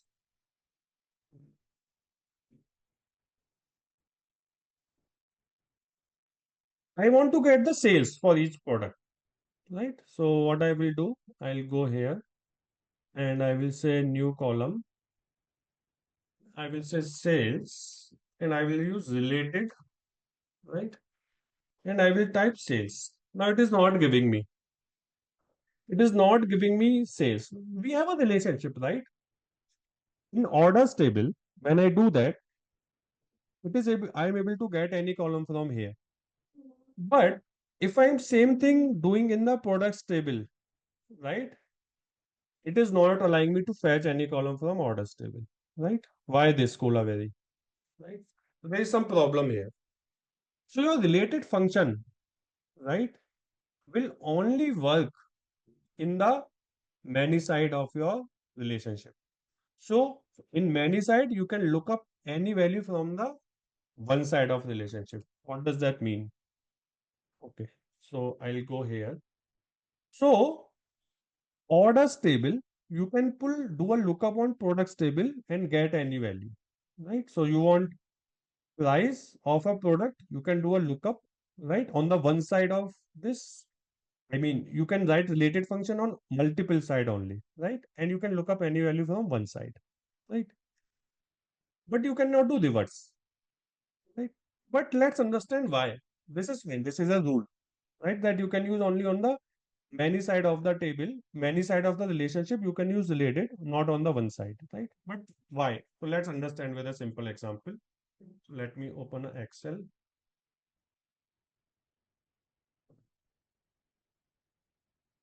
So you have a products table and price. Let's say only two columns are there. So the ID and price.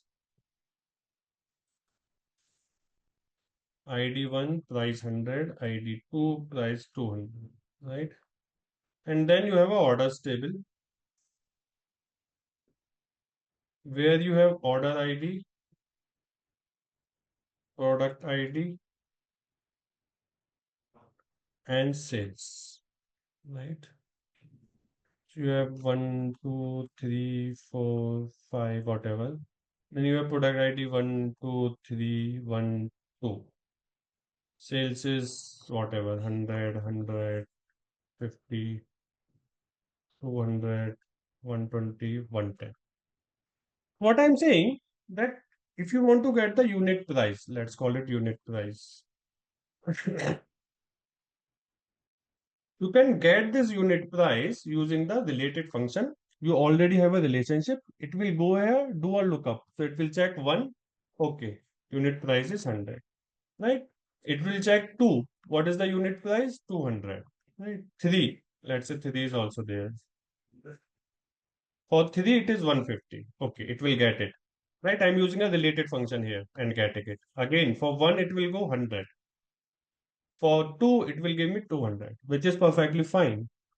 But when I want to get sales, I cannot get it. And the reason is this is a many side of the table. For each value of ID, there can be multiple values, right? So for product ID 1, you have here, you can have thousands of orders. Which sales value it will give, right? So that's why related function doesn't work on the one side of the table. It will only work on the multiple side and you can look up from one side, right? Because for each ID, we know that there will be only one value. There cannot be multiple values because it is 1:n relationship. So this ID will be always unique. There cannot be duplicate values for ID. So it is always sure if I do a lookup, there will be one value and that value I can show here. But reverse is not true, right? So this you have to be clear, right? You will not make mistake because it doesn't allow you, but in interviews and all, they can ask you that why related works only on the multiple side, not on the one side, right? So you should be very clear why with logical reasoning, right? So this is your related function. Now I have this, right? I can calculate the profit easily. So I'll go to orders table, right? I have the cost price, right? I have the cost price here. And now I will say new column and I will say profit equal to, and we will say our sales, order sales, right? Minus, and we will say take cost price, multiply it by quantity, orders quantity, right?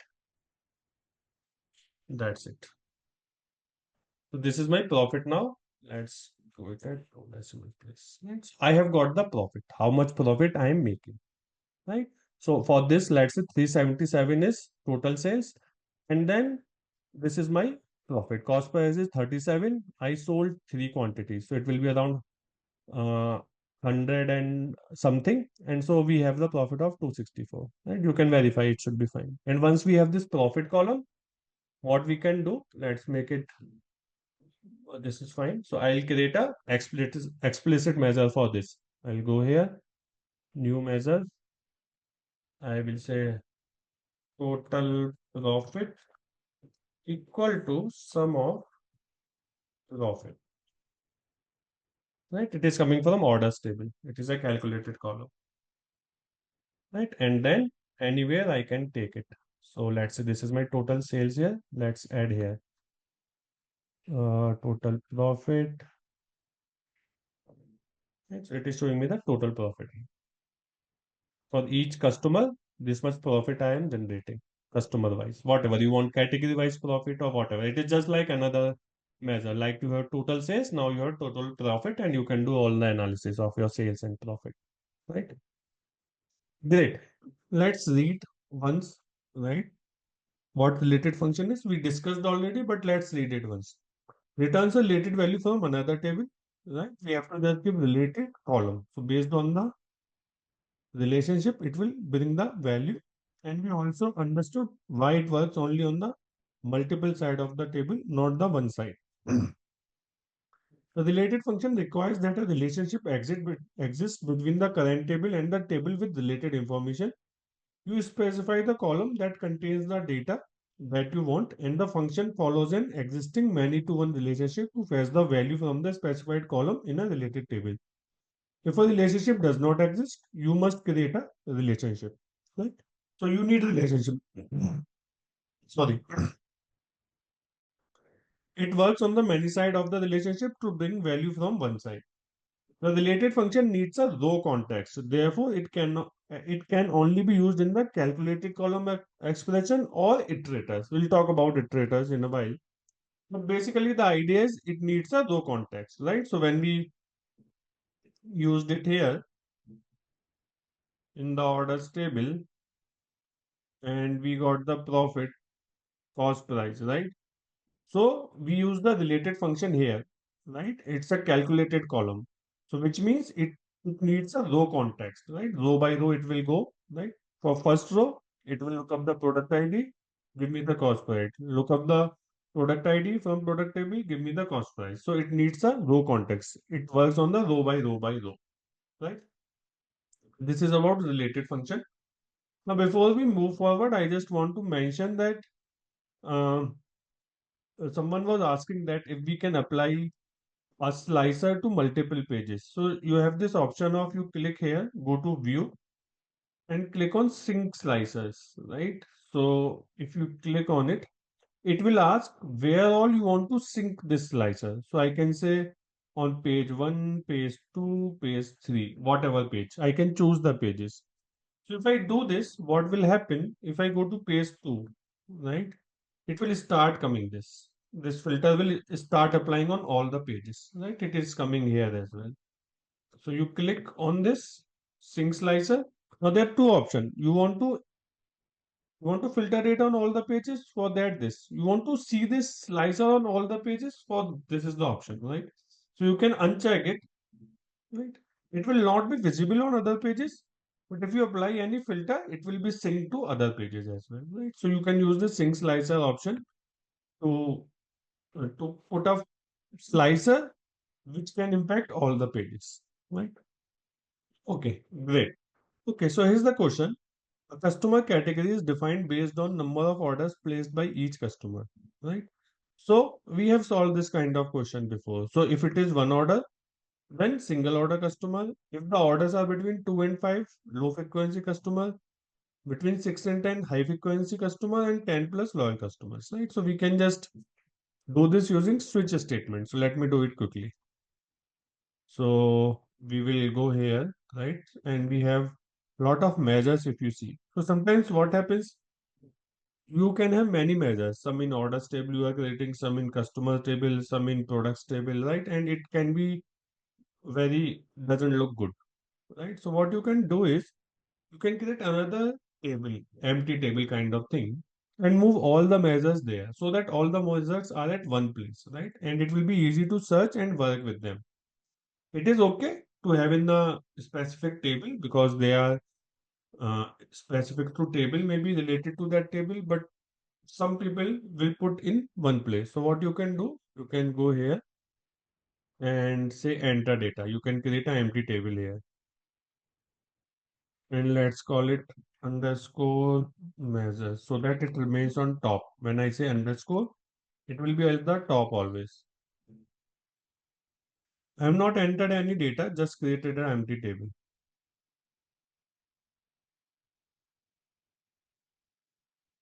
Okay, so if you see, this is there, right? And there is one column, column one. Now what we can do, whatever measures we need. So for example, all the measures basically. So for example, this is the measure, right? Distinct customers, or we have number of orders, right? Number of orders, distinct count of order ID. Whatever I want, I can move to measures here. So now all your measures you can move here and it will be visible at one place. So your tables will be clean, only the columns which are there in table in measures will be here, and then this dummy column you can just remove. Yes. And then all the measures you can put here. Right. So example, total sales, you can move to measures home table, right? And so on and so forth. So all the measures will be here, will be clean. Okay. So let's go and solve the question. So we have the number of orders measures already, where we have distinct count, right? Now what we will do, we will create a new measure, right? And we'll call it customer category assignment question, question number 3, right? Yeah. Okay. So what we will do, we will use switch, right? So let me do this switch. Right now, again, we have a range 1, 2 to 5, this. So we will use true. right? And then we will say if number of orders, right, equal to 1, then I want to say single order customer.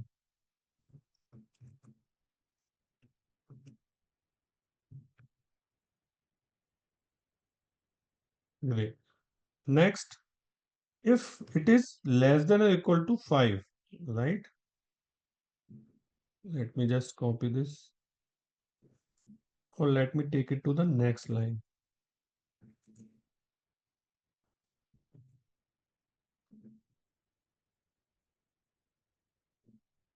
Okay, so let's copy this. Okay, if it is less than or equal to 5, right? Then we will say low frequency customer.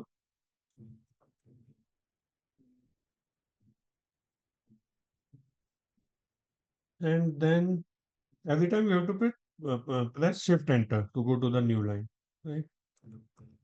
If it is less than equal to 10, then high frequency customer, right? And at the end, we will say otherwise loyal customers. Okay, this is done, I think, right? Just close this, and that's it. So now, customer category is created, right? So now let's open a new page. So for each customer, we will see, right? Let's remove this from here for now. And we will have customer ID, right? And then we will have this. Okay. And let's take number of orders as well from here. So if you see, if it is less than or equal to 5, low frequency customer, and it is between 5 and 10, high frequency customer, and there will be some customer with single order as well. So this is loyal, right? Greater than this. Great. So far, so good. Now the question is find number of customers in each category, right? So what we want to see for single order customer, how many customers are there in this category. For example, 1, 2, 3, 4, 5, 6, 7, 8, 9, 10, 11, 12, around 12, 13 customers are there. Now how to do it? The problem here is what I need to do now. I need to have this column and count of customer ID, kind of that. Against this column, I want to count number of rows in this visual. Now, this visual is based on the filter context, which means if customer ID is there in the visual, right, then it is fine, right? If customer ID is there, based on that, I am finding count of distinct order ID. The moment I remove customer ID, I will not have this luxury to find this customer is loyal or single order, which category it falls, right? That's the problem here. So, for example, if I remove customer ID, it is checking on the full data, right? So that's the problem here. I'm not able to remove customer ID. The moment I remove customer ID, I don't have this information for each customer, right? Customer wise information. So this is purely based on filter context. If the filter context, in my view, I have the customer ID, then I'm able to see it. If I remove customer ID, then I will not have that thing. As far as whatever we have learned so far, right? There may be other ways, but whatever we have learned so far, we don't have a way to do it. Yeah. Somehow, I have to store this information, right? I need to store this information somewhere against each customer so that I can just drag this column and get the count of customers, right? So for that, if we have to store this value, then the only way is using calculated column because measures are not stored, right? So what I will do, I will go here and in the customer table, right? It is at customer level I need to get it, which category customer is falling in. So I'll go here in the customer table. I will create a new column.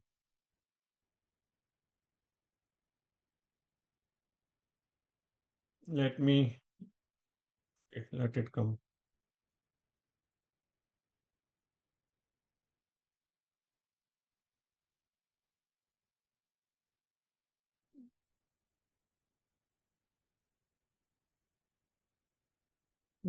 Why it is taking so long?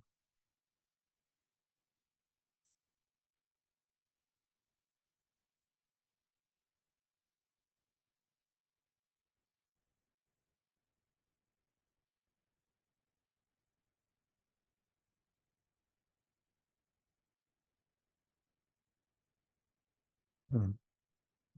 Okay, so we'll call it customer category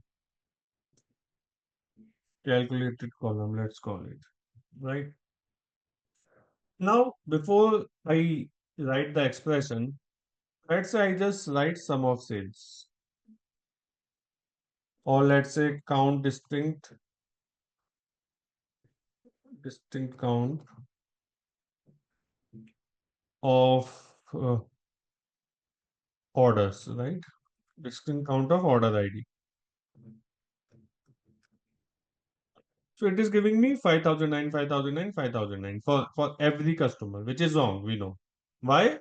Because this is a calculated column and it works on the row context. So for each row, it is not filtering data in my orders table. For each customer, it is not filtering data for each customer in orders table, right?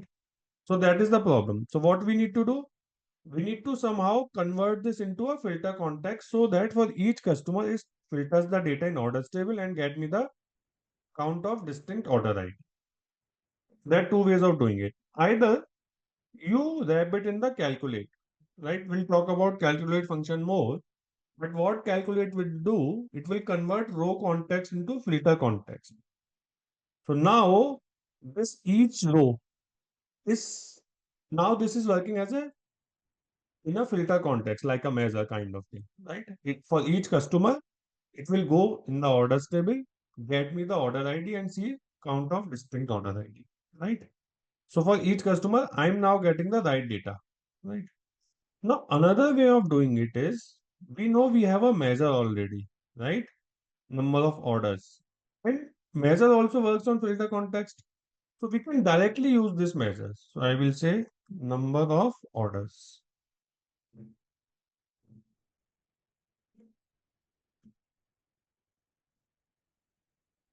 And this also works perfectly fine because number of orders is a measure already. And measure works on filter context. We know that. So for each customer, each row from this table, there is a relationship with orders table based on customer ID. It will filter data and get me. Right? So I can directly use this measure here in calculated column and I will get for each customer how many number of distinct orders are there, right? Now, what I need this column. So I will just, what I will do, I will copy this formula and I will just put it here, a table. Because I need this information as stored in my table and that is why I created a calculated column. Right, so I'm saying, so it's true, same thing, nothing else, right? And let's press enter. Okay. And I got this, right? High frequency customer, low frequency customer, all the values are there. Single order customer. Right now, this information is available in my table, customer table. Now I can use this as a dimension kind of, right? So I will go here. And now what I will do is I will go to customer table and will use this customer category calculated column in this view, right? And what we also do, we will remove this customer category and number of orders is fine for now. Number of orders is also not required as such. Customer ID is also not required. What we need just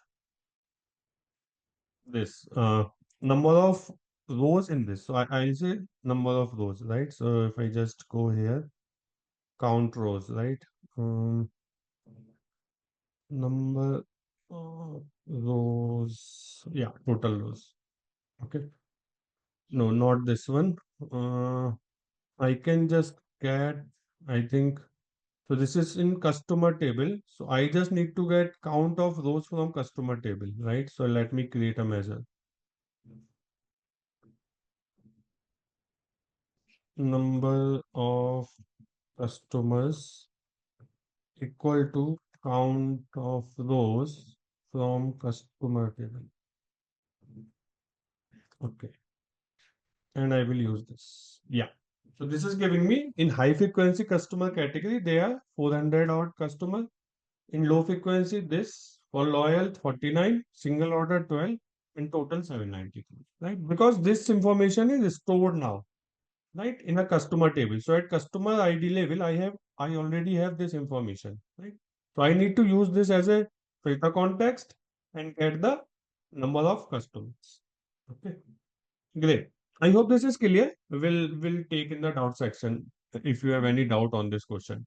But this is to explain you the filter context, right? How we change from row context to filter context using this measure, right? Here we are using number of orders, so it is already a measure, right? If I just say count distinct of order ID, then it will not work because it will work on row by row context, and you will have same value for each customer, right? So that doesn't work. So let's move on. So after related function, we will talk about our DAX iterator functions, right? So we saw sum, right? Sum is just sum the data at filter context level. Now we have SUMX, right? Now many of you were asking me this question that, okay, we have this orders table, right? And in orders table, we got the cost price, right? We got the cost price related, and then I had to get the profit using this order sales minus cost price into order quantity. Now, can we achieve this without creating this profit column? Right? What I want to calculate this on the fly. I don't want to store because we know that storing takes space. So I don't want to create this column, right? I want to on the fly calculate the profit basically. So for each row on the fly, I want to multiply quantity into cost price and do sales minus this for each row, and then sum it. That's the thing. So for that, we have the iterators, right? So let me show you first what are iterators. Create a measure, right? So we will say new column, sorry, new measure, and we will say profit or total profit using SUMX. Wherever you see X, it means it is a iterator. What is iterator? I will just tell you, but we have average X, max S, min X, sum X. Wherever X is there, it means it is a iterator. Now, what iterator does is, if you look at the arguments, I will say sum X. Okay, it is expecting two arguments. One is table and then expression, right? Return the sum of an expression evaluated for each row in a table. So sum X works as a row by row. It iterates row by row. So it gets the row context and then it will sum the values. So for example, I want the iterator on orders table. So what I want to do orders table, now this is an expression. Now we have the row context. So I can pass the columns here, right? Generally, we pass this total profit, total quantity measures, right? But here we can even pass the columns from table. So I will say sales, this is my order sales, right? Minus what I want quantity, orders quantity, right? Row by row I want to do into cost price, right? This is in my orders table again, right? And I will close it. Now what it will do, it will go to orders table. It will iterate through each row. Sorry. It will iterate through each row of this orders table, right? Similarly, how we create the calculated column. Same thing we are able to do on the fly without storing this information in a column, right? There, we are storing it in a profit column. But what we are saying, SUMX orders, right? Order sales minus this. So these are all columns. None of them is measure. See, order sales, order quantity, order cost price. So it will go to each row of orders table, calculate this value, and then sum it up. Right? So it's a mix of row context plus filter context. So it will go row by row, and then sum it will give based on the filter context which I have. Right? This you cannot do in sum. If you try to do in sum, just sum, it will give you error because sum will accept only one argument, right? It will not take multiple argument or expression. It will not take. It will just say sum of sales column. That's it. You can't do much, nothing else. But here you can give an expression. Look at the definition again whenever you are in confusion, right? Table, you have to pass table and the expression. So orders table, and in orders table, because see, row context you can get on a table only, right? On particular table, you want to go row by row. So you have to tell first on which table. And then you have to use columns from that table, right? That's it. So I'll just close this, right? And let's create, let's say category, let's say subcategory, right? And we will take total profit that we other day calculated using our column, right? So if you see total profit is using the profit column that we have created, right? This we don't need now. And we'll take this. If you see values are same, right? For each subcategory, the values are exactly same. The only thing is here we had to create a column separately, right? In the orders table using this calculated column. But here we have not used that column. We are using SUMX. Right? SUMX will iterate on the fly for us, right? And then do a sum. So it will evaluate expression with a row context, and then sum it will do as per the filter context. So if it is subcategory, it is giving me subcategory wise. If it is category, it will give me category wise. Great. Now, if we move little more forward, right? What we can also do, we have got the row context now, right? We have this expression will evaluate in the row context, which means this cost price also I can get directly without creating a column for cost price using related function. So I will remove this and I will say, so I'm in a orders table with a row context. So I will say related, right? And I need cost price from products table. Close it. This is extra. Yeah. So now if you see again, we are getting the correct value. Same, right? Sum x, and it is matching, which means we don't need both of these columns, right? The lesser the number of columns, better for me. So these two columns are not required at all, right? This net sales is also not required. Wherever we need it, we can use sum x and evaluate this expression. But I'm just telling for this particular calculation where we have to get total profit, we don't need these both the columns. We can do on the fly, and which is a good thing for us because we want our model to be as light as possible. We don't want to create too many columns and then it will affect the efficiency, right? But again, you have to be careful because it is an iterator, right? So iterator in comparison to the normal DAX will take more time because it is going row by row by row. So you have to use it carefully, but it is better to have iterator rather than creating a column, which will take more space. Okay, so this is your sum x. Similarly, you have average x. You want to take average of an expression, right? So for example, if I just say average, it will give me average. So this is my average profit across categories, right? So very similar use case. If you want to take average of a particular expression, not just a single column. If it is an average of single column, you can directly use average. But here you want to evaluate a expression row by row and then take the average, then you will use average. Similarly, max x, min x, same thing. Same concept, right? Just remember, whenever you have to do something some aggregation based on some expression, then you will use X once. If it is normal on a column, then you will use some normal, some average, min, max. Great. So this is your iterator. It is not just this, we will use in lot of other things when we learn about more advanced calculation. But fundamentally, this is what iterators are, row by row, and then aggregation on filter context. Great. So let's read about it quickly. Returns the sum of an expression evaluated for each row in a table, right? It will take table, the table containing the rows for which the expression will be evaluated. The expression to be evaluated for each row of the table. The SUMX function takes its first argument as a table or an expression that returns a table.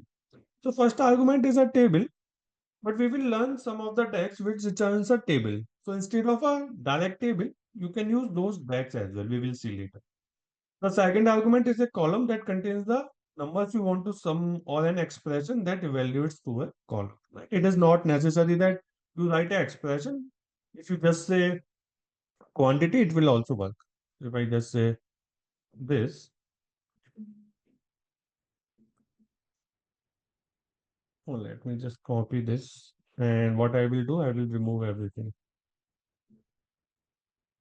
This will also work. It is not that it has to be expression. This is also kind of simple expression sales, but it will work as a sum only, right? So you can do that. This is a sum of sales basically, right? So you can pass a column or you can pass a expression. Great. Okay. So this is about SUMX. Let's move on. Okay. Now we will talk about calculate function, one of the most important function in DAX. You will be using day in, day out, and most of the problems will be solved with this, right? Using the calculate function. Great. So what we will do, we keep it here, and let's take another,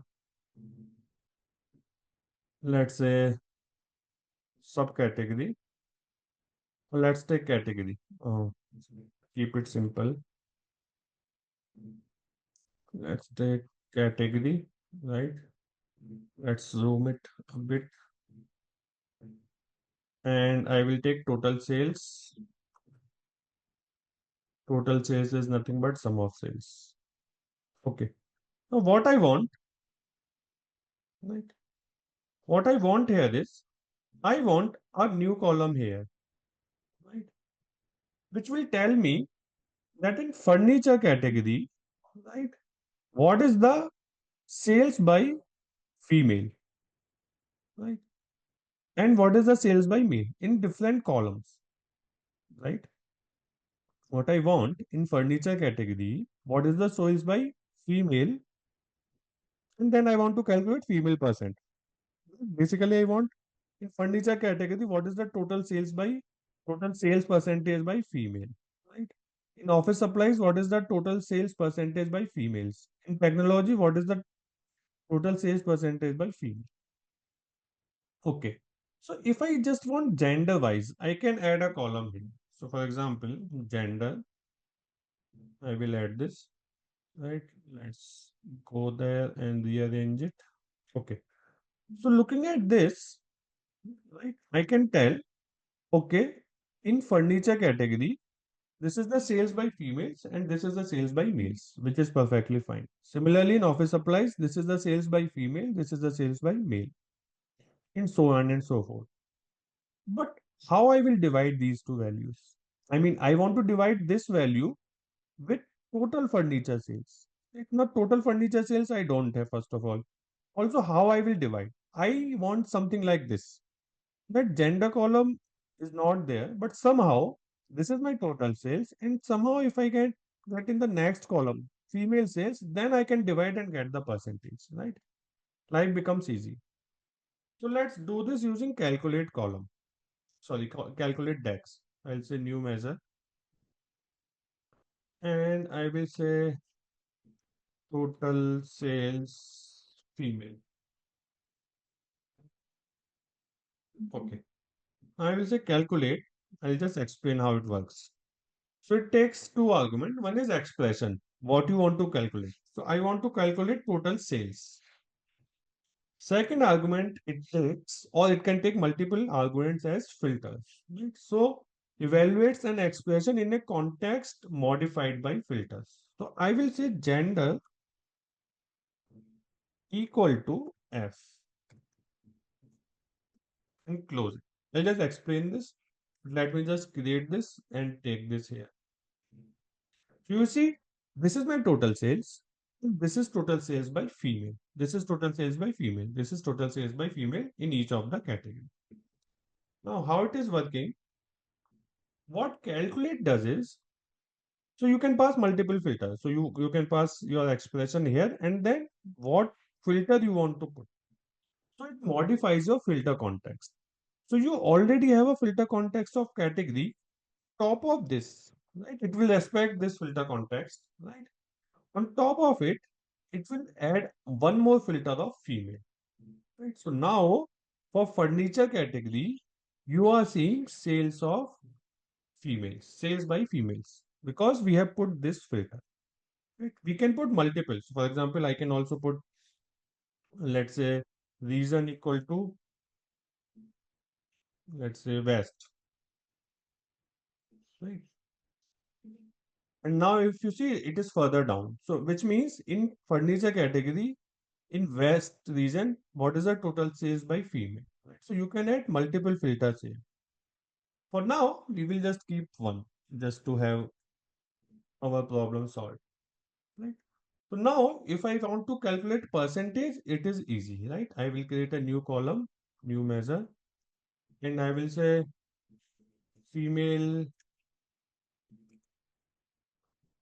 contribution, right? And I can simply say total sales by female divided by total sales, right? And that's it. This will be the female contribution. So if I just click here, press here, it will give me in the decimal, you can change it to percentage. So it is telling 46.66% by female in furniture category, in office supplies this, in technology this, and overall this. This is without filter context. Remember, it is not adding up. If you add it up, it will be 120 something. This is without any filter context of category. Only there will be a total sales by female here, which is around uh, 10 lakhs, right? Here it is 23 lakhs. So yeah, 1 million around 2.3 million. So it is 44%. So this is how you can calculate. Now, one more thing, whenever you are divide, you can simply divide it. It is perfectly fine. But if you think in your data, your denominator can be zero, right? In this case, it will not be, but in some cases, it can be. Then there will be divide by zero error. To handle that, you can put it in a divide function. So you will say divide this. So this is your numerator, this is your denominator, right? Now, if you see there is this alternate result, save divide function with the ability to handle divide by zero cases. So if your denominator is zero, you can give an alternate result. So for example, you will say the result will be zero.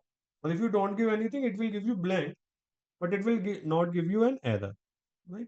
But if you do normal division, when if there is a zero in denominator, it will give you error, divide by zero. So divide is a good function whenever you want to divide two measures or two columns. So that even if your denominator is zero, it won't give you error. It will be just blank or any default value you can give. Okay. So this is my female contribution. Great. So we understood how this calculator is working. It is modifying the filter context, right? So where is that female contribution? Total sales female. Yeah. So you are putting a filter here. So it will respect this filter. On top of it, within furniture, it will modify the filter context, filter for gender, and give you. Okay, now what we will do, let's create one more. So I just copy paste it. You can just copy paste if you want to copy any chart. Control C, Control V. So what I will do, what I want to see here is, I want to see, I'll create a column where I will say total sales by furniture, right? I'm seeing it here, but I want in a different column. Okay. So let's copy this. We'll create a new measure, total sales by furniture.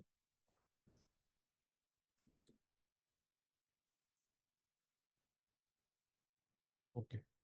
And I will say uh, where category equal to furniture. Now this will give you some unexpected result, and I will explain you why. So what we will do, we will remove this from here. Total sales by female, female contribution, and we'll take total sales furniture. Okay. So now if you see the result, ideally, if I am learning the Power BI first time, what I will expect is against furniture, it should give me this value. But against office supplies and technology, it should give me 0, 0 or empty, right? Because what we said, it will respect the filter context, and on top of it, it will give me the furniture sales. So for furniture, when I filter for furniture further, it should give me the same thing. But for office supply, it should give me 0, right? Because if I filter data for office supplies, there's no furniture data. It should be 0. It should be 0. That's where the second property of calculate comes into picture. Calculate function modifies and overrules any competing filter context. Which means if there is any competing filter context, which means I have filter data on category here, and as well as there is a filter context of category here. So this becomes a competing filter. This is also category filter. In calculate also category filter. So if there is any competing filter, then it will override that filter, right? It is a Superman, right? It will just ignore this filter and use this. So when it ignored this filter, it means it will just give total sales by furniture everywhere. It will not respect this filter context because it is a competing filter. And wherever there is a competition, calculate will win always, right?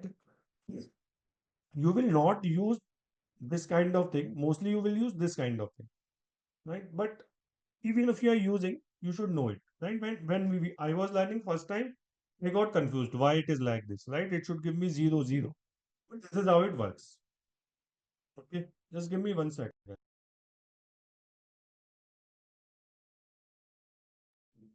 Okay, right? So this is how this works. Most of the time, as I said, we will using this, that we have a filter context. On top of it, we want to add more filter context, right? So this is a great example. I want to calculate female contribution. So I have the total sales and then total sales by female, right? By adding this filter. So this will modify the filter context and give you the sales by females. And then I can divide and get it. Great. Now let me add a filter slicer, right? So let me go back. And let's say I want a visualization. Let's take a slicer right here, and I will take maybe reason. Okay. So I've taken reason as a slicer, right? And now when I filter, let's say I want to filter on central, right? What it will do? It is fine, perfect. In central region, it will filter the data, right? So it is filtering data for total sales as well as total sales by female because reason is not a competing filter, right? So it is fine. So it will filter for the central and then within that female. So it is 49, 43, 40. Similarly here, it is my furniture sales for central and this is my total sales by furniture within central. It is working absolutely fine. So what I will do, let me uncheck it and I will create one more.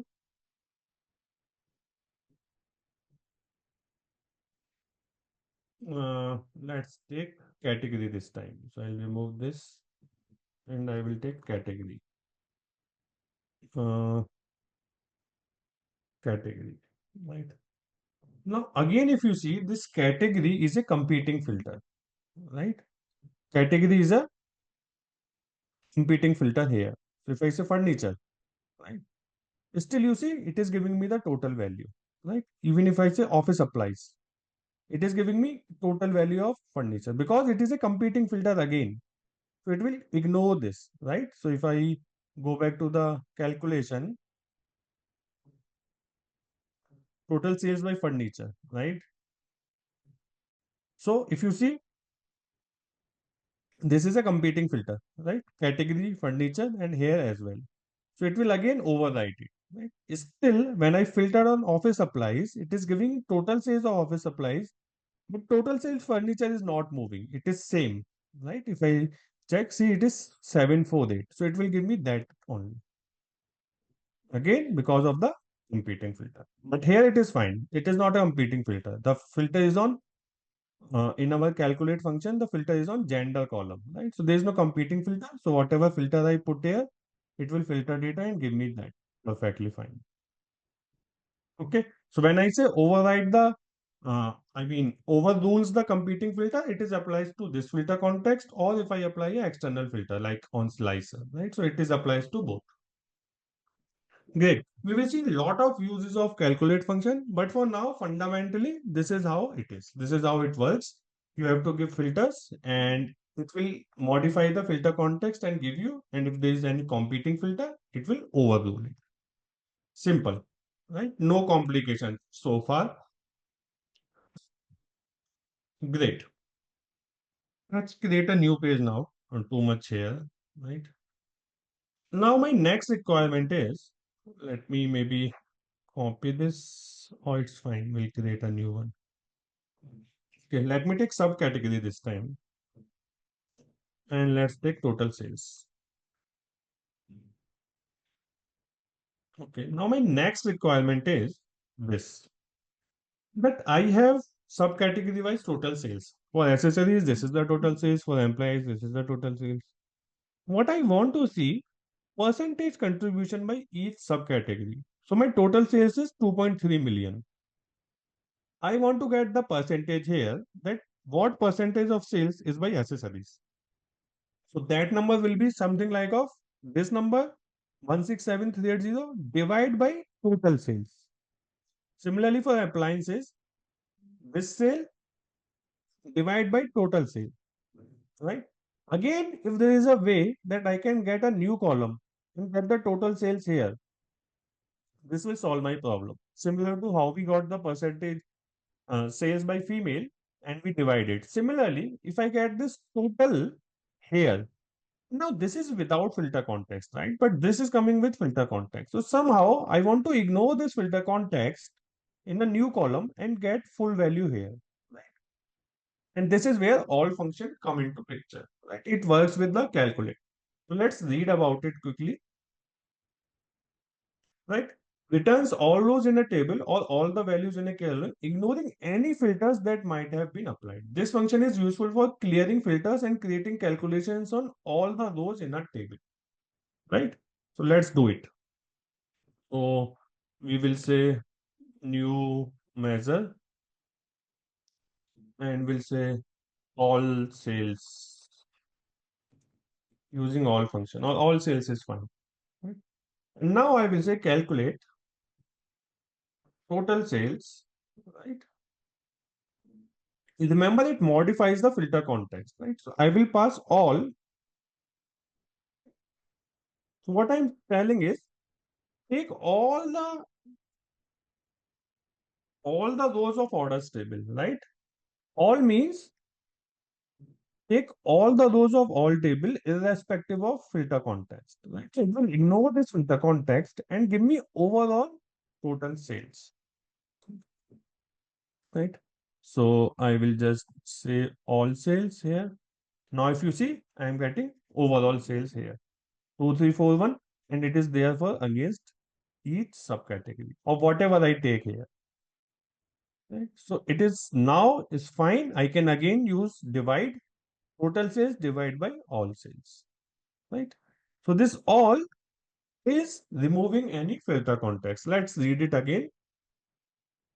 This function is useful for clearing filters and creating calculations on all the rows in a table. right? It will take two arguments. I mean, it can take two arguments. If you want to clear filters on a table or you want to clear columns on a column as well. So for example, I can also say all orders, and in the orders table, let's say subcategory. Okay. Sorry. There is something wrong. Okay, I need to give, I think, multiple table arguments are not allowed. Okay, we just need to pass the column.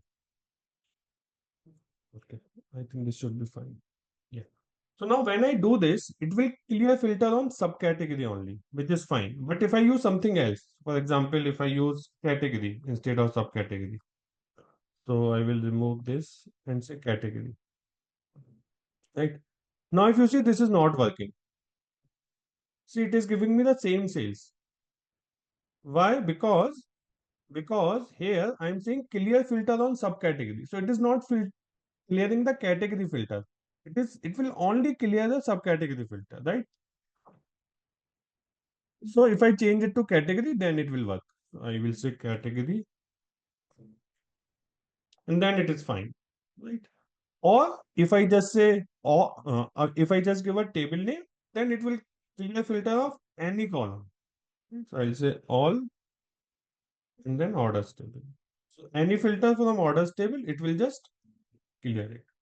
So now it is working fine. So you can give a table name or you can give list of column names. So you can give, let's say you want clear filters on two columns only. So you can give category comma subcategory, right? But if you give table, you can give only one argument. Otherwise, you can give multiple arguments. Right? So either you can give a table, right? So it will clear all the filters on any column and on that table, or you can give this is all symbol, right? Or you can give multiple columns, then it will clear filters for those columns only, not anything else. Right. So all is very, very useful because this kind of analysis you will be doing a lot of time.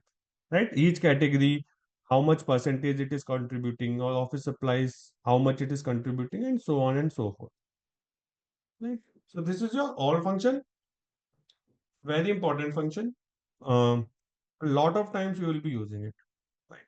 And you can use either table or you can give multiple columns. We understood the calculate and all function, right? Let's move on. Now, what we will learn is filter. Okay.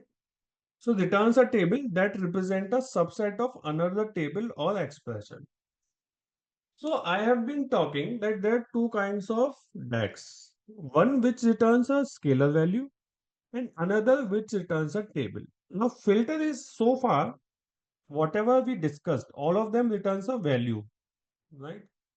But filter is a DAX which returns a table. You see, returns a table that represents a subset of another table or expression, and it again iterates. So it is again kind of iterator. It will go each row by row in the table and it returns a table. So it is generally nested with other functions. So let me show it. So it returns a table, right? So for what I will do, let me create a new measure here and I will show you what's the problem, right? So let me take this here and create a new measure. Okay. So I will say, let's say by gender, right?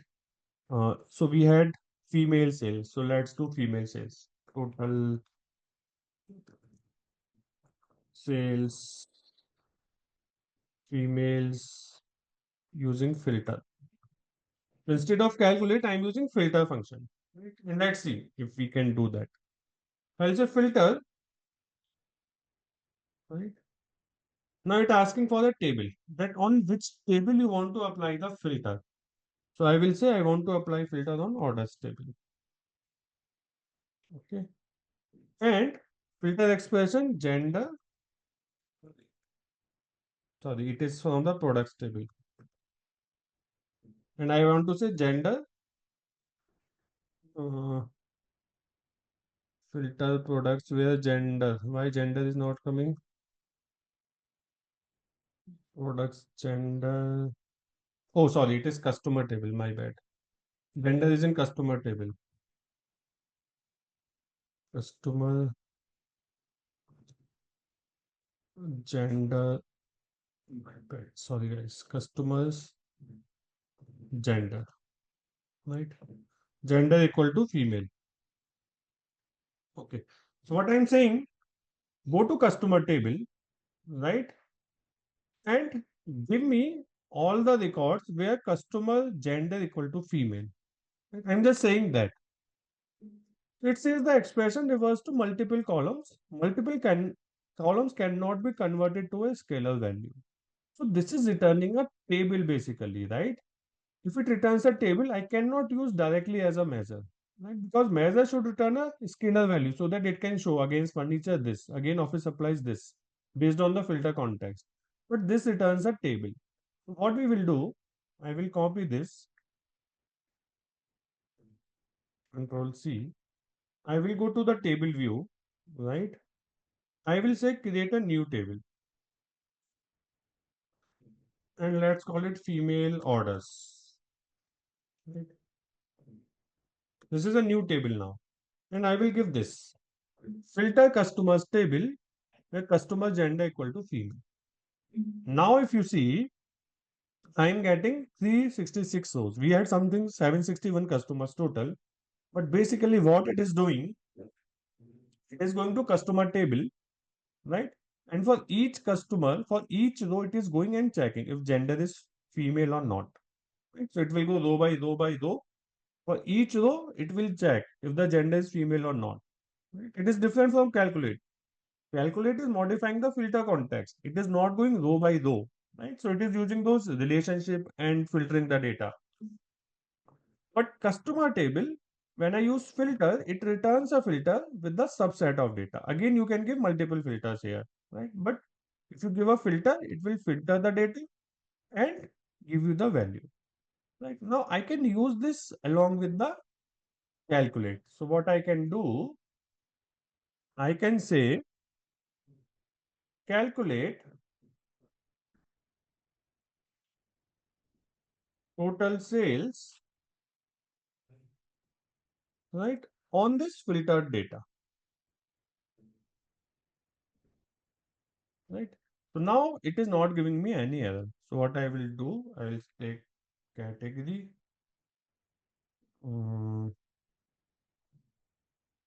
right, and then we'll take total sales by female. So first take the total sales. Where's my total sales? Then total sales by female, right? And this is my total sales using calculate.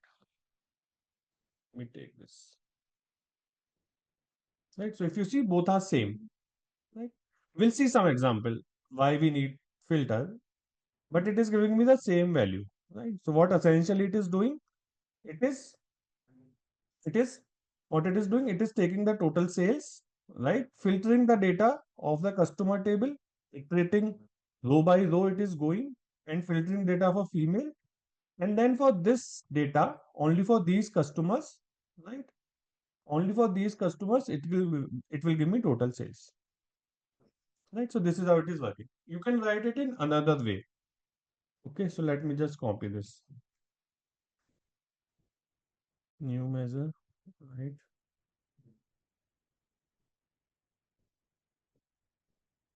and I will say SUMX. So instead of calculate, what you can also do, you can use SUMX. So SUMX, what it takes first argument SUMX, it takes a table. Now this returns a table. So I will say return this table, right? So this will return a table where customer gender equal to female, right? And then what I can say, I can give an expression, right? I can say give me total sales, right? And this will also give me the same result. See, it is giving me the same result, right? So you can, so this SUMX is useful because SUMX takes table as an argument. Now that table can be a table, right, which we use the physical tables, or it can be a DAX expression which returns a table. So this DAX expression returns a table, right? And this can be used. And then I'm saying, give me total sales. Okay. So SUMX will be very handy many times when you have a virtual table. This is kind of a virtual table, right? Not a physical table. This is a virtual table. So whenever you want to use a virtual table and sum on top of it, that time it can be very useful. Okay, great. Now what we will do, uh, so this is my um, filter function, right? Now let's say I have another use case. What I want, right? My question is, I want, let me maybe write it somewhere in Excel, or it is there in, I think, in my slide, right? I want total sales by customer who have placed at least 5 orders, right? I want total sales by customers who have placed at least 5 orders. So this is my question. Right? So a customer can place 3 orders, 5 orders, 10 orders, right? Let's see. So I will go to the table view. Right? You don't want to create this column. I just to explain you, I am doing it. So I'll just create a new column and I will say total orders. It's a number of orders, right? Okay. So if you see some of the customer are 11111, right? And why it is giving me one for everything? This is customer table. Sorry, not number of customers, number of orders. My bad. Okay, so this is 6, 9, 5, 12. What I want only those who have placed more than 5 orders, right? So I want to ignore these customers and total sales by only customers, only total sales by these customers I want. Whatever customers are left now, only for those I want the total sales in my card visual, right? So let's see how we can solve it. Okay, so let's create one more page and I will try to solve it using a calculate function first. So I'll say new measure and I will say total sales by customer greater than 5 orders. Okay, so let's see how we can solve it. So let's try to solve it using calculate. Right? So I'll say calculate, right? And then I want total sales. Right? And then I will say number of orders greater than 5. Okay. Now do you think this will work? Let me try. So I'll just say enter. And it is giving me an error. Function placeholder has been used in true false expression that is used as a table filter expression. So basically what it is saying is you cannot directly use a measure in a calculator like this. Right? So this is a measure, right? You cannot use it here. You can use a column to filter to modify the filter context. Calculate modifies the filter context, right? But this is a measure, right? So it doesn't work like this here. So in these kind of cases where you want more calculated, more complex filtering, right? You have to use the filter. The calculate won't work directly. What you will do, you will say filter, right? And filter, you want to place filter on which table? I want to place filter on orders table. Right? What is my filter expression? My filter expression is that for the customer, right, number of orders should be greater than 5, right? So now what it will do? It will go to the each of orders table, right? And we will say it will go to each of customer table and we'll say number of orders, right, is greater than 5. Right? I'll just explain how this is working. Okay. And then I will close it. Okay. No error now. Right. And then I will take this.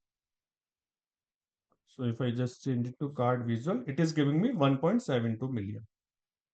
So total sales by all the customers who have placed more than 5 orders is 1.72 million. Right? My total sales is more. So if you take total sales, this is around 2.34 million. But 1.72 million is only by customers who have placed more than 5 orders. Right? Now let me explain how this works. Okay. Again, you can solve it using SUMX. Okay. So I'm saying calculate total sales, filter customers. So now it got the what context? It got the row context, right? It gets the row context. For each row, now this is a measure. So it will filter data in orders table and give you the total number of orders for each customer, and it will check if it is greater than 5. If yes, then that customer will remain. Otherwise, that customer will not be part of this table. Right? So this will return a table, and only for those customers, it will return table in which only those customers whose number of orders are greater than 5. Now tell me one thing, you can unmute everyone. Will this work or not? Distinct count of order ID. Okay. Now you tell me, if I do this, will it work or not? So what I am doing, instead of using that number of orders, I am here only saying distinct count of order ID, which is the same thing, right? I want for each customer, how many number of orders are there, right? In my number of customers also, I have done the same thing. Now tell me, will it work or not? Anyone?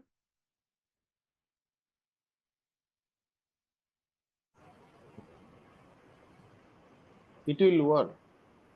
It will work? It Okay. will not. Why Should it will work. not work? Should work. It We'll should have to work. use related to get the order ID, I guess. No. Related here is not required.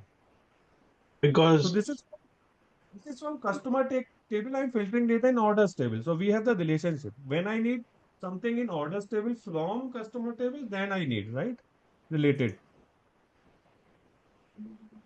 So this relationship I already have. For customer table, I'm filtering data in orders table. So I don't need the related here.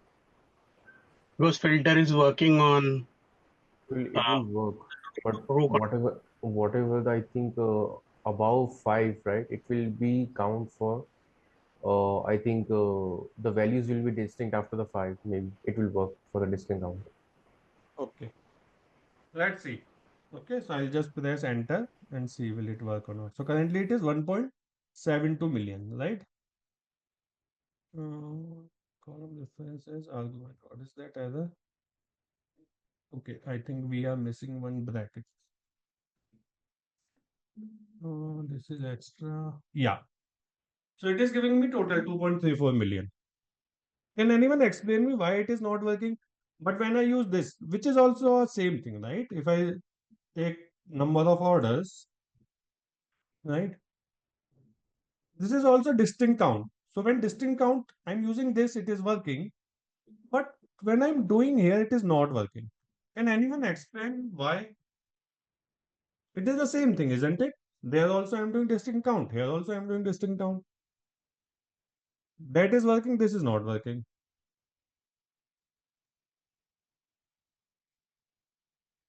So we have to Anyone? take only This is only because of measures the over filter, there. filter context. Sorry? This is We have because to of the filter context. Right. The issue is with context. So this filter creates a row context, right? yes. We understand that. This create a row context. So when I'm saying distinct count, right, it is working like this. So if I go to customer table and if I say distinct count, right, just distinct counts of order ID. This is what we are doing inside filter. It is giving me 5009, 509, 509. So this will be always greater than 5 and it will always give me the total sales. There's no filtration happening at customer ID, right? So I'm in a row context here, right? And this is kind of a calculated column here. This is kind of a calculated column. So it is giving me same value against all the customers. And that's why it is giving me total sales. There is no filtration happening, right? Now, how do I convert this row context to filter context? I can use a measure Okay. or I can wrap this up in the calculate. So I can again say calculate, right? And then close it, right? Now again, it is fine. Same thing. I explained you assignment for this reason, right? So that when we discuss this, it is clear. So it is again a context transition from row context. So filter creates a row context and then calculate is converted into a filter context. Or simply I can use a measure. Right? Measure again works on the filter context.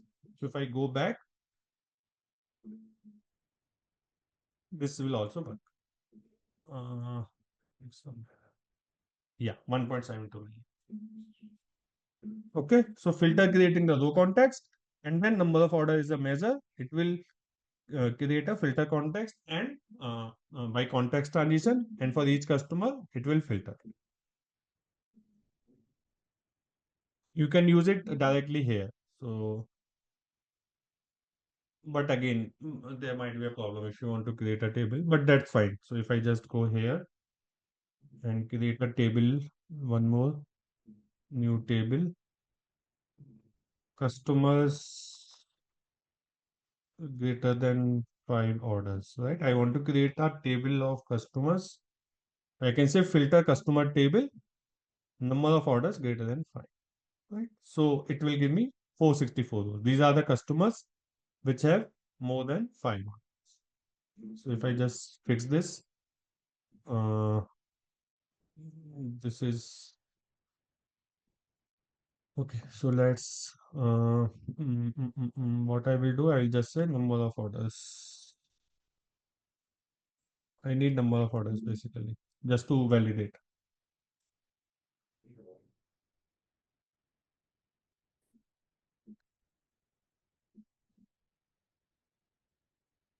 Mm,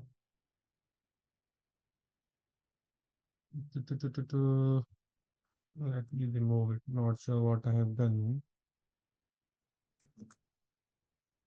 So this is my total orders and okay. My table is this one, right? This is the table I created where each customer has, this is fine. So, okay, so now what has happened? I'll tell you what's the issue. So if you go here, you will see all the tables here, right? You see, these are the new tables that we have created, but we have not built a relationship between customer and order table. So that filter propagation will not work from this table because I need to first create a relationship. You don't need this table. This is just to explain you.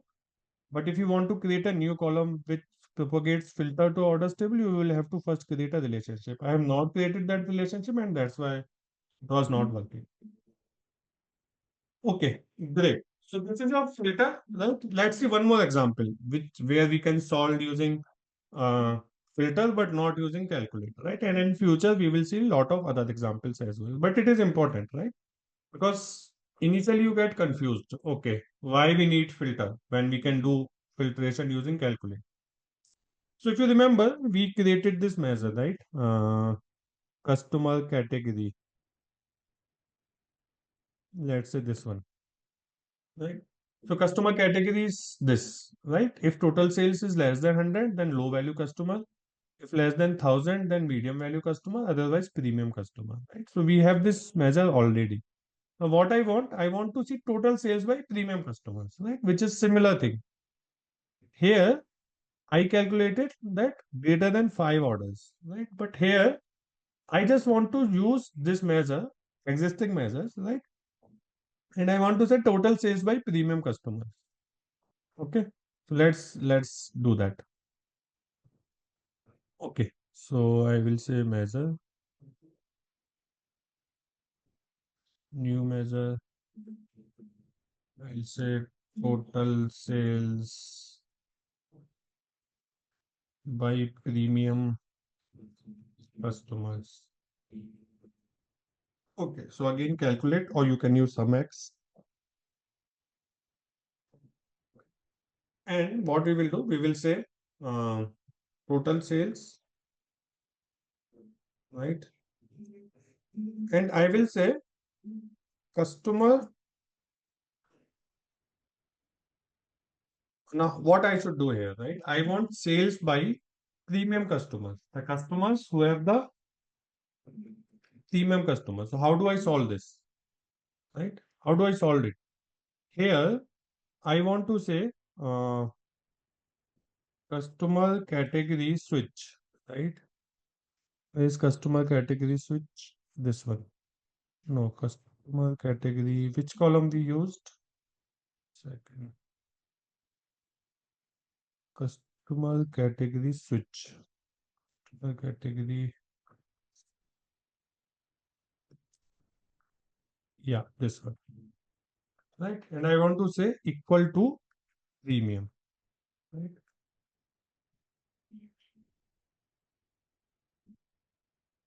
Again, it is giving me the same error. Right? So what I will do, I will convert it into filter.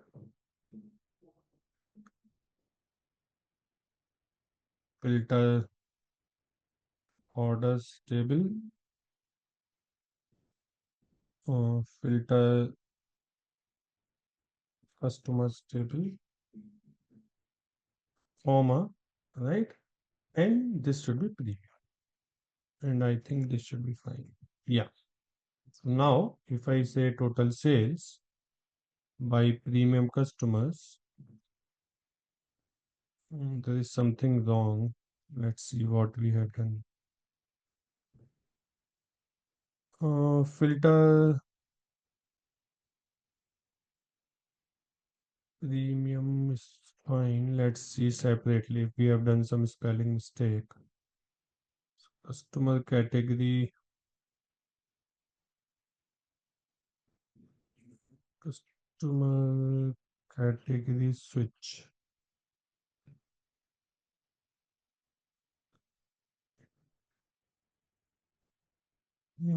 Have we put any filter? Why nothing is coming?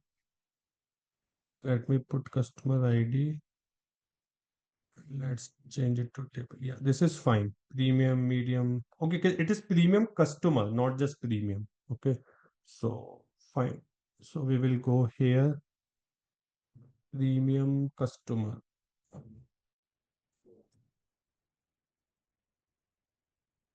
Yeah. Okay, now it is coming. So if I just change it to this is 2.25 million. So out of the 2.34 million sales, the sales by premium customer is 2.25 million. Right? So whenever I have to go row by row, right, and compare it with some measure or some kind of filtration I have to do, I will use this filter, right? And the advantage is filter returns a table, right? So many times I want to evaluate some expression, so I can always use SUMX, filter the table, and then evaluate using SUMX, right?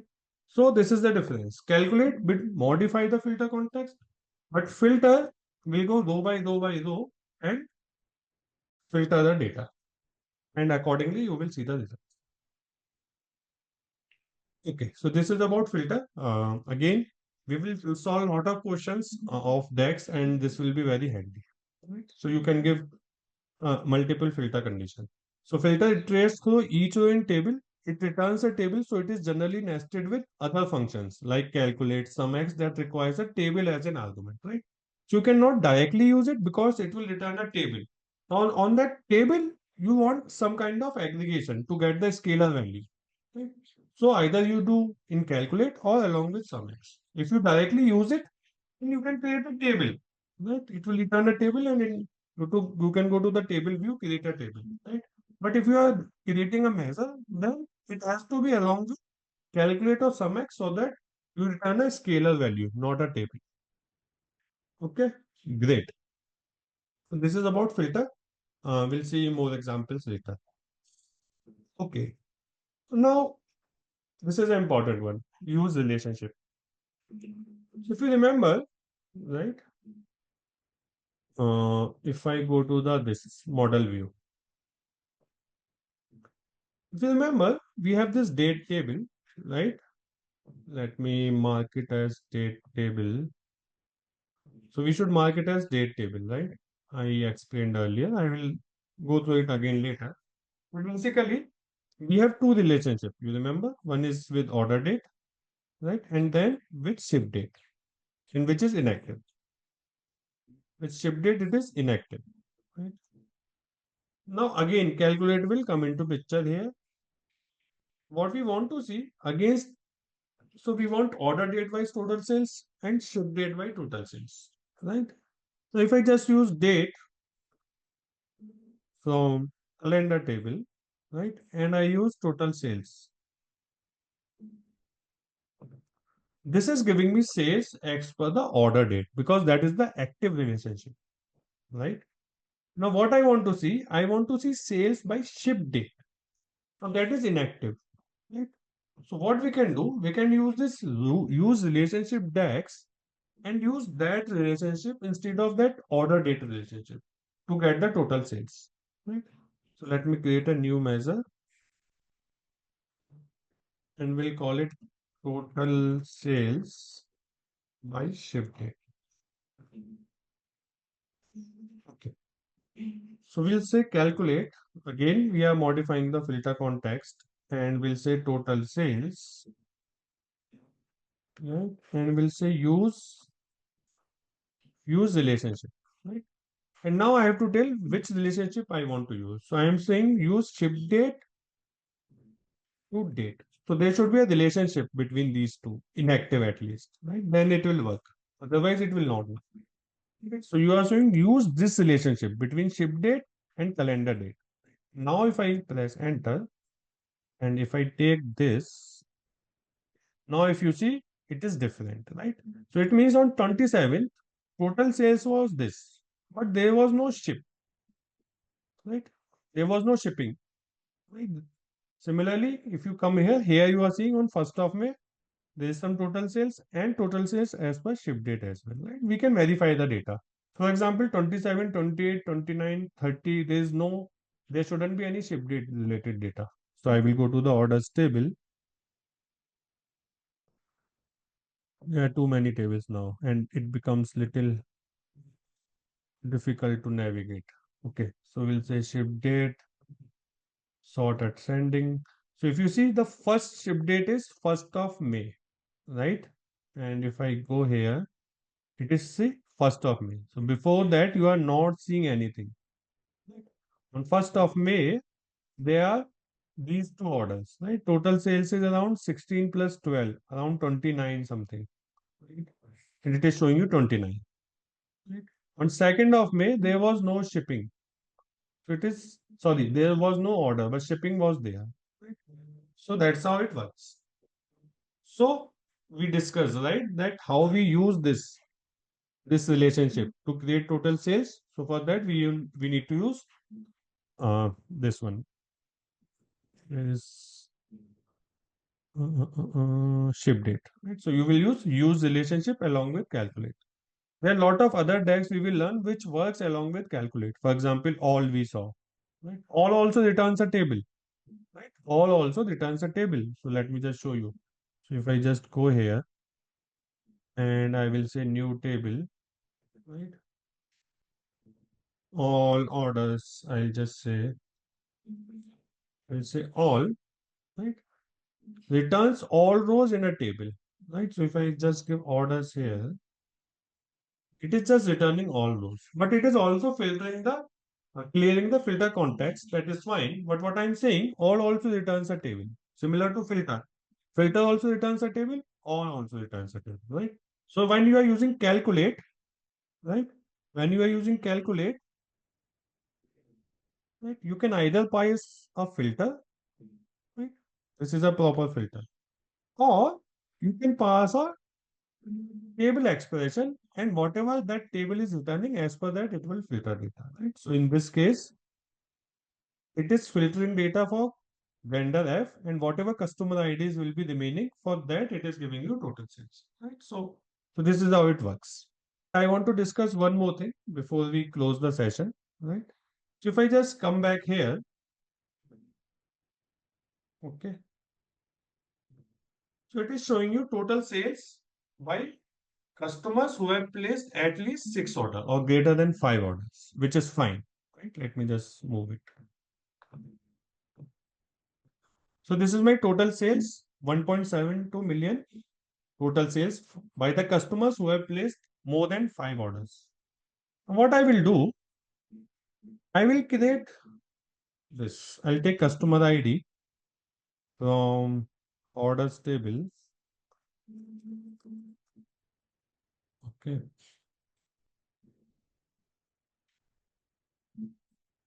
Okay. And then I will take this measure, right? Let's see what will happen. This is again an important concept, right? I'll take total sales greater than 5 in this view. Okay. And I will also take number of orders. Great. Now what is happening here? Let's try to understand. Okay. And number of orders. Okay. So I will just open the measure once. This is my total sales greater than 5 orders, right? Okay. So what is happening here is, right? We are checking this for each customer ID, number of orders, right? And total sales of greater than 5 orders, right? So if you see this customer, right? This customer has 1 order. So total sales greater than 5 orders is not visible, right? If you go down, down, down, down, down, down, down, down, down, down, down, down. After 5 only it is visible, which makes sense, right? It makes sense because for this it is less than 5, so it is not visible. Now let's say you want to see only those customers, right? Now what happens? Let me remove this number of orders from here. So I will remove this number of orders. Let me remove from here, right? Now if you see, it is showing me only those customers whose total sales is who have number of orders greater than 5. You see, it is not showing me other customers, right? Because there is no data, it is empty, right? So in case if you want to see those as well, you can just go here and say, sorry, customer ID, and you can say show items with no data, right? Because for these customers there is no data as per the measure. So you can say show items with no data. Now all of those customers are also visible, but there is no data. There is no data because we are only interested in customers whose number of orders greater than 5. For this guy, it is less than 5. And this is the only measure. If I put any other measure, number of orders, then it will be visible because there is some data. But here, there is no data, right? It is empty, empty, empty. So by default, it will not show Power BI. But if you want to see, you can enable that show me all items with no data as well. If you click again, then it will not show it. Right? So depends on what you want, you can do it. Okay, great. Okay, great. I hope you had a great session and you got the idea that how to work with DAX, how to write complex formulas. And if you want to learn more, there are more about DAX. It is not just this time intelligence function, and there are more advanced functions as well, right? So we have covered everything in our Namaste SQL Power BI 0 to Hero course, right? It is Power BI is not just about DAX. You have Power Query, you have data modeling, and you have DAX, advanced DAX, how to create dashboards. So a lot of other things are there. So if you want to learn from basics to all the advanced stuff with hands-on approach, do check out my course on the Namaste SQL and use code Power BI for the best price. Okay, please do like the video and share with your friends. Have a great day.